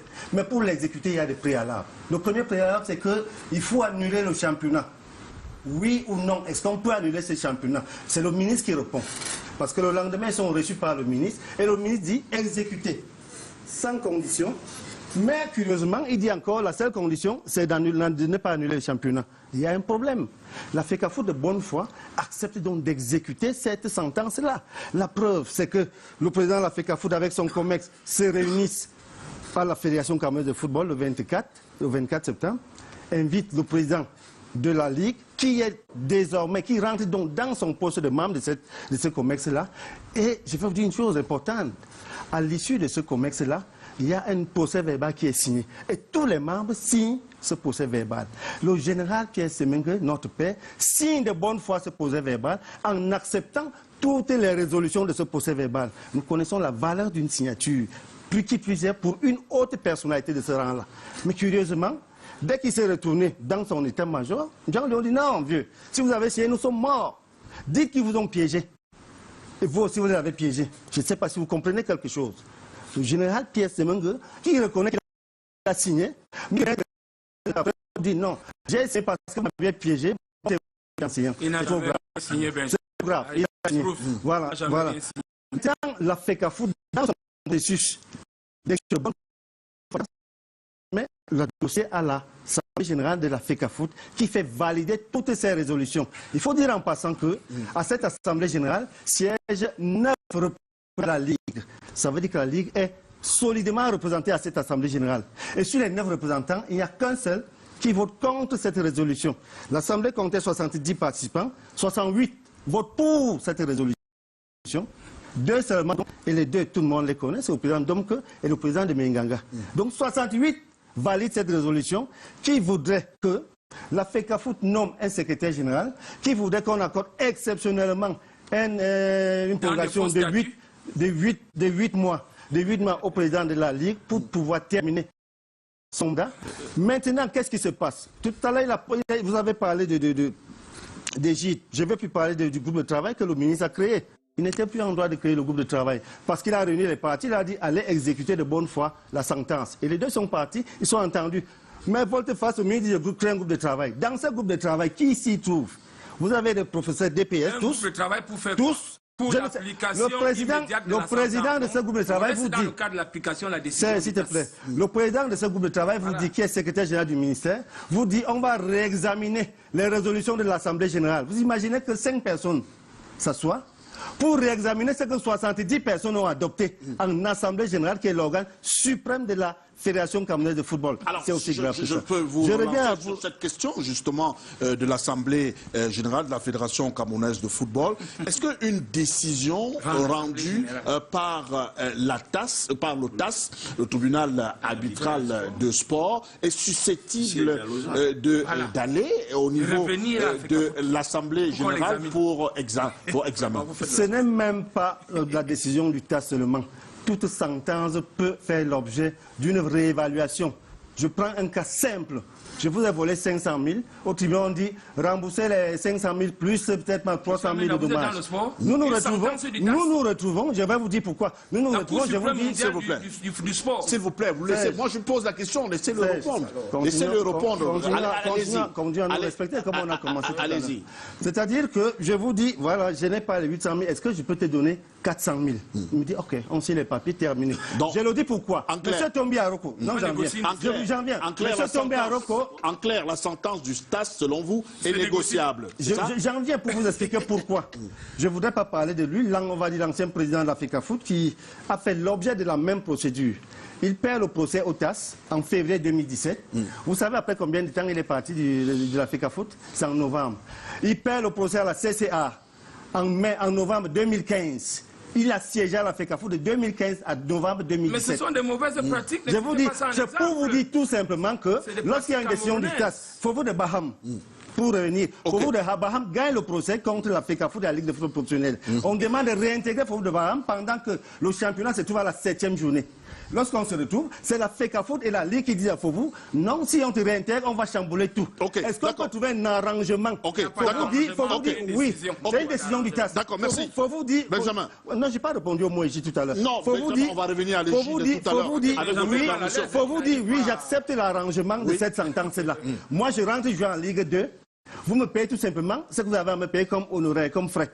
C'est de la FECA Foot et la Ligue ensemble paye à Fovo de Baham. D'accord. Fovo Baham accepte la sentence. Vous avez ne dites pas que la sentence du TAS est négociable. Vous avez pris des exemples pour éclairer la lanterne de notre téléspectateur. On a une sentence de TAS, elle est exécutoire dès le prononcé. C'est ça le code de procédure d'arbitrage devant le TAS. Exécutoire dès le prononcé. Je crois qu'il y avait les mêmes dossiers. pour aller chasser. Ok, d'accord, merci. Donnez-moi un exemple où on a exécuté. S'il vous plaît, ce n'est pas un débat entre vous. Vous avez posé un problème. Monsieur Tombi Aroko, le 27 février 2017, la sentence 44-15, lorsque le TAS a rendu cette sentence, il n'est plus jamais entré à l'Afrique. Il est entré, il a travaillé. La preuve, c'est qu'il a mené l'équipe nationale. Il a mené l'équipe nationale au Gabon. C'est Tombi qui gagne la CAN au Gabon. C'est M. Tombi qui gagne la CAN au Gabon. La CAN se joue en juin. J'ai dit 27 février. S'il vous plaît, monsieur Amenda. Monsieur Amenda. 27 février. La CAN finit le 5 février. S'il vous plaît, s'il vous plaît, docteur Mbappé, permettez quand même que les téléspectateurs cernent le problème. Ce n'est pas une discussion entre vous. Je voulais relancer Jean-François Chanon, qui est le directeur de publication du Messager. Cette semaine, le Messager a titré « L'Africa Foot prise en flagrant délit de refus d'exécution d'une sentence. Voilà, il n'avait pas assez d'explications, peut-être. On n'a jamais refusé. Non, il est là. Il est là. De publication, vous n'allez pas. C'est à lui que je pose la question, Jean-François. Alors, comment est-ce que, de manière générale, comment vous voyez cet imbroglio, Africa Foot, Ligue de football, avec l'État et la FIFA également? Moi, je voudrais rendre un hommage certain à mon collègue Soule Onoyodo, qui a d'ailleurs fait ce texte-là, et puis à mon collègue aussi, Christian Tchapli, qui sont généralement intéressés sur ce sujet-là, de manière profonde. Donc je ne voudrais pas entrer dans le débat épique que je vois entre Benjamin et Serge, pour que les téléspectateurs ne croient pas que le professeur Abbé et moi, je connais son avis un peu de lointain, mais il va le redire lui-même tout à l'heure sur c'est-à-dire la criminalisation, entre guillemets, du débat sur le football au Cameroun depuis pratiquement 20 ans, 30 ans aujourd'hui, parce qu'on a eu l'occasion de vivre l'emprisonnement d'un président de l'Africa Foot en fonction dans l'exercice du football. Je ne parle pas du second, mais ça c'était un autre débat, un sujet. Mais ce que je voulais dire effectivement, c'est qu'il faut qu'on arrête ce jeu de ping-pong qui fait en sorte que les acteurs de la Fédération camerounaise de football et aussi les acteurs de la Ligue ne puissent pas s'entendre sur qu'est-ce qui les divise en réalité. Et ça, peut-être, c'est un soupçon que je vois de loin. Eux-mêmes, ils nous le diront tout à l'heure. C'est un problème de l'argent. C'est un problème d'argent. Professeur Kodabé a tout compris. C'est un problème d'argent. C'est-à-dire qu'il y a une fédération qui est chargée de gérer le football au Cameroun. C'est l'instance fêtière. Et il y a de l'autre côté une ligue à qui la fédération a donné, je crois, une concession de organiser le championnat. J'ai ma maison un tout petit peu ici. Je lui dis, bon, je te dis que bon, je te donne cette maison, je voudrais qu'elle soit propre. Il faut la nettoyer chaque jour. Je sors. Mais maintenant, toi, tu prends tous les animateurs normaux pour pouvoir rendre propre cette maison. Et puis le propriétaire de la maison vient te dire, non, moi, pourquoi tu as mis ces messieurs-là? J'aime pas beaucoup sa tête, hein. J'aime pas beaucoup, je crois que c'est un peu cela. Peut-être Benjamin va dire autre chose tout à l'heure, hein. Mais c'est un peu comme ça que je perçois le sujet. Et puis mais la manière même dont tu conduis même l'affaire là, il faut te rappeler que c'est quand même moi le patron. Donc c'est comme ça que les choses commencent à se faire. Bon, maintenant, il faut les deux dans l'instant. Est-ce qu'il était-il nécessaire qu'on en arrive là? N'y a-t-il pas besoin de s'asseoir pour dire que bon, moi je gère le championnat, j'ai trouvé quand même des sponsors qui me donnent tant. Est-ce que la fédération, c'est ça aussi à la Ligue. Il faut rendre compte à la FECAFOOT. Oui, mais il faut le dire à la FECAFOOT, effectivement, que là où vous m'avez placé là, voilà ce que je fais. Mais là, le messager, justement, stigmatise le fait que quand il y a une sentence, il faut l'appliquer. Parce que la discussion, l'entente, le drame, c'est quoi? Le politique est entré dans cette affaire. Vous avez bien vu la lettre du SGPR d'État, ministre d'État, comme on appelle aujourd'hui. Mineta, SGPR. Je m'en fous je dis ministre d'État, c'est pas ça? C'est pas ça le débat, s'il vous plaît. Allons à l'essentiel, Jean-François. Qui a préféré parler au secrétaire général des services du PM. Ça m'a paru un peu curieux. Un ministre qui parle, il donne une instruction présidentielle, ministre d'État, secrétaire général de la présidence, qui est chargé de transmettre les décisions. Au lieu de le transmettre au Premier ministre, au lieu de le transmettre au ministre des Sports, choisit de le donner au ministre secrétaire général des services du Premier ministre. Le patron de l'administration, c'est le SGPM. Oui, mais c'est au niveau de la primature. On parle du président de la République, une institution du président qui va au gouvernement de la République. C'est-à-dire que le Premier ministre est en droit d'avoir d'être... Bon, là, vous êtes sur la forme. Évidemment. Bon, on est vraiment sur la forme. Maintenant, sur le fond. Je termine donc en disant ceci. Il y a peut-être lieu de se dire que arrêtez le massacre. FECAFOOT, Ligue. Parce que les Camerounais vont bientôt vous dire que, mais attendez, on peut faire autre chose que le football au Cameroun, hein. On peut faire autre chose que le football. Pourquoi le football est toujours en train de cristalliser le débat public dans notre pays comme si... Oh, et puis vous avez des gens qui vont vous dire c'est le peuple qui aime le football. Mais le peuple aime le football. Ayez donc des dirigeants qui sont capables de pouvoir gérer ces problèmes. Alors, professeur Claude Abbé, comment comprendre que décision du TAS soit difficilement applicable dans un pays comme le Cameroun? Vous êtes gentil parce que vous m'évitez d'entrer dans la boue. Vous m'avez posé une question plutôt académique, c'est-à-dire une décision de justice qui doit être appliquée, surtout après avoir obtenu l'exéquatur. Mais quand je vous dis que vous êtes gentil, c'est parce que je ne sais pas pourquoi vous m'avez piégé. Je suis pourtant un ami à vous. Vous êtes piégé comment? Vous m'invitez... Vous avez quand même réussi à créer votre mouvement sur mon plateau. Vous m'invitez à... On a dit qu'on ne parlait plus de ça. Vous m'invitez à cette seconde partie de votre émission qui me gêne. J'ai décidé un peu de ne plus parler de football. Vous savez pourquoi? Vous savez pourquoi? Non. Parce qu'en fait, on est là. Le Cameroun m'a permis de construire une matrice analytique que j'appelle la gesticulation institutionnelle. C'est-à-dire l'art de faire semblant d'être en mouvement tout en étant sur place. La FECAFOOT a des problèmes depuis environ une vingtaine d'années. Hein. C'est-à-dire on est en zone de turbulence. Ça a été les comités de normalisation, on en a eu deux. CPG. De brillants juristes de ce pays se sont assis au berceau de cette structure. Jusque-là, on n'a toujours pas réussi, à mon avis. On a une impression d'avoir affaire à un réseau de criminels en bande organisée. C'est-à-dire qu'ils ont fait à roue sur des ressources financières publiques. Et les gars, ils se discutent ça comme ça. C'est-à-dire, quand vous voyez tous ces tiraillements, le problème c'est quoi? C'est que l'argent, il y a un certain nombre de personnes qui veulent dicter et puis prendre tout pour eux, alors même que le football camerounais est se trouve à Lagoune. Il faut dire clairement. Moi, je pense que si le chef de l'État, s'il y a quelques personnes qui écoutent notre émission, je le parle avec beaucoup de gravité, il faut dissoudre cette affaire. Il faut dissoudre ça. Parce que 20 ans durant, les gens vous prennent des solutions, ils multiplient des solutions et on n'a pas de résultat, il n'y a aucune efficacité. Mais si la dissolution appelle également à l'exclusion, parce que si on dissout la FECAFOOT, il y a le CHAN, il y a le CAN qui est en danger. Il a apporté quoi à ce pays? De mémoire de Camerounais que je suis là, je ne vois pas en termes de développement ce que le football a apporté. La cohésion nationale. Non, quelle cohésion?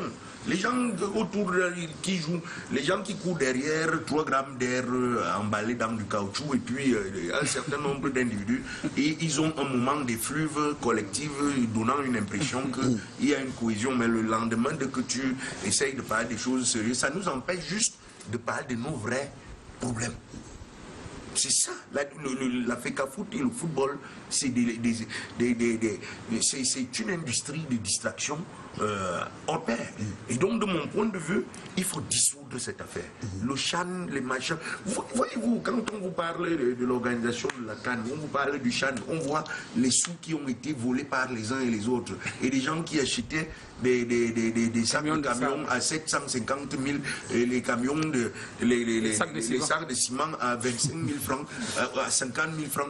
Il y a un problème. Alors, il y a un problème. Non, excusez-moi. Vous m'avez posé la question. Allez-y. Puisque vous m'avez déjà piégé, laissez-moi que je vous piège aussi. Puisqu'on est dans la logique du piège.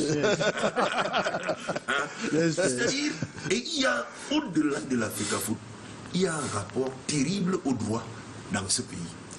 C'est-à-dire que les décisions de justice, il n'y a même pas qu'à la FECAFOOT. On l'a observé dans l'art musical, on l'a observé sur d'autres terrains. C'est-à-dire qu'il y a une décision de justice, on ne l'exécute pas. Je me pose des questions. À quoi servent les lois? À quoi servent nos juridictions? Pourquoi est-ce qu'on ne peut pas donner cette force nécessaire aux juridictions? Une fois qu'une décision de justice a été... J'ai été très étonné tout à l'heure lorsque M. Ahmed a dit qu'après qu'on a rendu une décision de justice, les gens vont négocier. Parce que le juge vous laisse la possibilité de négocier longtemps avant. Moi, j'enseigne à l'INAM. J'enseigne dans le cycle de magistrature, justement. Le juge, parmi les procédures, le juge vous laisse la possibilité d'arriver à un arrangement pour que... Parce que rendre un arrêt, c'est la dernière solution à laquelle un juge a recours. Il fait traîner un certain nombre d'affaires et vous montre quelles sont les conséquences de tel ou tel acte que vous avez posé, de telle ou telle situation, et il vous laisse la possibilité de négocier et de dire vraiment, à essayer d'arranger ça avant que je ne vous traîne devant la loi pour que la loi puisse le faire. J'ai été très gêné. D'accord, vous allez permettre qu'on avance sur cette question. Oui. Comment comprendre qu'au lendemain de la médiation à la primature, que le président de la Fédération camerounaise de football demande 24 heures supplémentaires pour réfléchir, alors qu'on était quand même déjà... on a eu une assise qui amenait les uns et les autres à revenir à de meilleurs sentiments. Je crois que la FECAFOOT a fait partie. Déjà, avant de répondre à votre question, je voudrais dire juste un mot au professeur Abbé, pour lui dire que non, il faut relativiser un peu cette histoire d'exécuter. La FECAFOOT a exécuté cette sentence. La sentence disait quoi? Rétablir la Ligue dans ses droits. Si la Ligue n'avait pas été rétablie dans ses droits, comment est-ce qu'elle a pu organiser le fameux match, entre guillemets, Panthère-Coton? Comment elle a fait pour sortir et pour publier un calendrier? Effectivement, tout à l'heure, Chanon l'a bien dit. Lorsque je vous cède ma chambre, je viens me rassurer qu'elle est propre. Mais lorsqu'elle vient trouver que ma chambre se trouve dans un état exécrable, J'ai dit arrêtez. Alors sur la question que je vous ai posée, la FECAFOOT a exécuté effectivement cette sentence. La preuve. Il y a eu 2 assemblées générales de la Ligue, il y a eu un bureau du Conseil de la Ligue, il y a eu un calendrier. La preuve aussi, il y a eu un calendrier. La FECAFOOT a refusé de donner les arbitres. Mais non, la FECAFOOT n'a jamais refusé. Est-ce que la FECAFOOT a donné licence? Est-ce qu'il y a eu des arbitres? La FECAFOOT obéit à un timing. Le timing voudrait qu'avant chaque compétition, que les arbitres suivent un stage de recyclage. Parce que la loi, effectivement, la FECAFOOT, ces jours-là, la FECAFOOT était en train d'organiser ce séminaire. Sur la question de la primature. Les licences étaient déjà prêtes dans la machine. Ne nous ramenez plus en arrière sur la question de la primature. Sur la question de la primature, je voudrais dire que la FECAFOOT a effectivement pris part à cette invitation, convocation du SGPR. Du président de la République. Du président de la République, la lettre est quand même partie de lui. Ouais. Mais je voudrais quand même... C'est instruction. C'est instruction du chef de l'État. Très haute. La FECAFOOT a donc pris part à cette rencontre-là, de bout en bout. Et qu'est-ce que dit la correspondance? Nous tous nous avons lu. Dans son dernier paragraphe, il est à noter que il faut éviter ceci avec la FIFA. Porte-à-faux avec la FIFA. Dans un deuxième paragraphe, il est dit, vous allez retourner vos recommandations et je crois vos résolutions, vos propositions pour la très haute appréciation du chef de l'État. Le lendemain, il n'est nullement dit qu'à l'issue de vos travaux, vous allez sortir, publier un communiqué final. Jamais. On n'a pas dit communiqué. Ou bien qu'on va signer. Il y a un communiqué final. La FECAFOOT, je dis donc qu'il n'a jamais été dit cela. La FECAFOOT a refusé de signer le communiqué final. Il était question d'acheminer les résolutions, les recommandations et les propositions du PM ou du SGPM à la très haute appréciation du chef de l'État. C'est pour ça que la FECAFOOT a manqué. La FECAFOOT reste légaliste, très respectueuse des institutions. Très respectueuse des institutions. Et je voudrais dire, j'ai bien donné quand même une minute pour dire que dans cette correspondance, il y a une chose qui m'a frappé. Je pense expressément, de manière expresse, le Mineta, SGPR, a utilisé expressément donc le mot égide. Pour tout simplement expliquer que les travaux sont placés sous l'égide du SGPM. Comme la FIFA a dit, le football professionnel s'est placé sous l'égide de la FECAFOOT. Ça veut dire quoi? La FECAFOOT organise. Non, pas le championnat professionnel. Sauf si c'est quelqu'un qui a tenu la réunion au premier commissaire. Je pense bien que c'est le SGPM. Et il a été écrit sous votre égide. Il n'a pas dit sous l'égide, sous votre égide. Alors, et c'est le même égide, au même moment, qui a été utilisé. Et je crois qu'il a fait. Au même moment, Serge Mbappé, la Ligue a saisi le TAS une fois de plus encore, question d'annuler la décision de la Fédération camerounaise de football, lui retirant ainsi l'organisation du championnat. Et c'est cette décision qui est venue tout bloquer au niveau de la primature. Au contraire, elle a plutôt ouvert les vannes. Bon, vous voyez que mon ami Benjamin Amenda est très mal à l'aise. Il n'arrive pas à s'exprimer convenablement sur le sujet. Donc pour dire que, il dit que la FECAFOOT a décidé d'appliquer la sentence. Tous les actes qui ont été posés par la FECAFOOT depuis le rendu de la sentence TAS 2020-6783 LFPC contre FECAFOOT, c'est d'empêcher justement l'exécution de cette sentence. La Ligue de football professionnel a demandé les licences, ils ont refusé de donner les licences. La Ligue de football professionnel a demandé les arbitres, et c'est quand la Ligue demande les arbitres qui vont confiner les arbitres au centre technique à Oja. La Ligue, en refusant de donner les licences, en refusant de donner les arbitres, vous comprenez un peu? Et cette sentence en plus est revêtue de l'exéquatur. C'est-à-dire que vous connaissez cette apposition de formule exécutoire sur le cachet, elle est bien dit, le président de la République mande et ordonne à tous les procureurs généraux, à tous les procureurs de la République, à tous les agents d'exécution, à tous les huissiers, d'exécuter de manière forcée sur l'étendue du territoire du Cameroun. Ce que la FECAFOOT a refusé de faire. Monsieur Amenda vous a dit qu'après la sentence du TAS, le 14 septembre, ils sont allés en comité exécutif pour examiner la suite à donner à une sentence du TAS. C'est du jamais vu dans l'histoire du sport en général, du football en particulier. Ensuite, il faudrait dire que les mots que j'ai utilisés. Monsieur Claude Abbé a dit tout à l'heure quel est l'enjeu. Pourquoi la FECAFOOT a arraché ou va arracher avec sauvagerie le football professionnel, alors que 90% du football est sous, n'est-ce pas, la responsabilité de la FECAFOOT, c'est-à-dire le football amateur, le football jeune, le football des femmes. Ils sont incapables d'organiser ce football. Le football professionnel, c'est pourquoi l'enjeu, c'est l'argent. Pourquoi? Parce qu'ils ont un organe là-bas qu'on appelle le CTT, Comité Technique Transitoire, qui a organisé le championnat l'année dernière, le championnat de la saison dernière, après qu'ils aient arraché brutalement et sauvagement le championnat à la Ligue. Mais bien sûr, c'est ce que vous avez fait. Et donc, qui aurait vendu et aurait pris d'avance, parce que c'est ça l'enjeu. Ils ont vendu d'avance le championnat professionnel aux sociétés de Paris Foot, de Paris Sportif. Ça, il faut bien que les téléspectateurs et que les autorités de ces pays nous comprennent. Est-ce que vous avez la preuve de ce que vous dites? Parce que quand vous dites qu'ils ont vendu, ça veut dire que vous avez la preuve. J'ai dit bien qu'ils auraient vendu le championnat. C'est le Congo, c'est encore ensuite, non seulement ils auraient vendu le championnat, ils auraient pris des avances, parce que sinon rien ne justifie leur obstination. Ensuite, il faudrait savoir que en plus de ça, il y a une société de télévision pour la vente des droits TV. C'est pour ça que malgré la décision de justice, ils reviennent toujours pour dire que nous devons lancer les championnats parce qu'il faut justifier à ces commanditaires. S'ils n'organisent pas les championnats, comment vont-ils rembourser cet argent qu'ils ont pris d'avance? Donc il faudrait comprendre donc, que cette fédération camerounaise de football est là pour créer le chaos afin donc justement que les Lions A' qui préparent le CHAN, puisque vous savez que le laboratoire de cette équipe nationale, c'est le championnat professionnel. En bloquant le championnat professionnel par toutes leurs manœuvres, malgré une décision de TAS exécutorée, c'est que les Lions A' ne gagnent pas le CHAN, créer le chaos et amener le peuple camerounais à se rébeller, parce qu'un CHAN organisé à la maison que le Cameroun ne gagne pas, ça va certainement, ça aura des effets sociologiques, le peuple sera mécontent. Voilà l'objectif de Seydou Chouane Bombodjo, Aboubakar Alim Konaté, Joshua Oisina Bangui, l'homme qui ne refuse rien à la FECAFOOT, alors que chez nous, Nambangui, chez les côtiers, il doit tout refuser. Mais lui ne refuse rien. Ça veut donc dire qu'il veut créer le chaos pour que les Lions A' ne gagnent pas le CHAN et que le peuple camerounais se rebelle, que le président Paul Biya n'ait aucun succès sportif. Non, je vais vous donner la parole, mais je voudrais que les acteurs se prononcent. Je reviens à vous tout à l'heure, Choufré,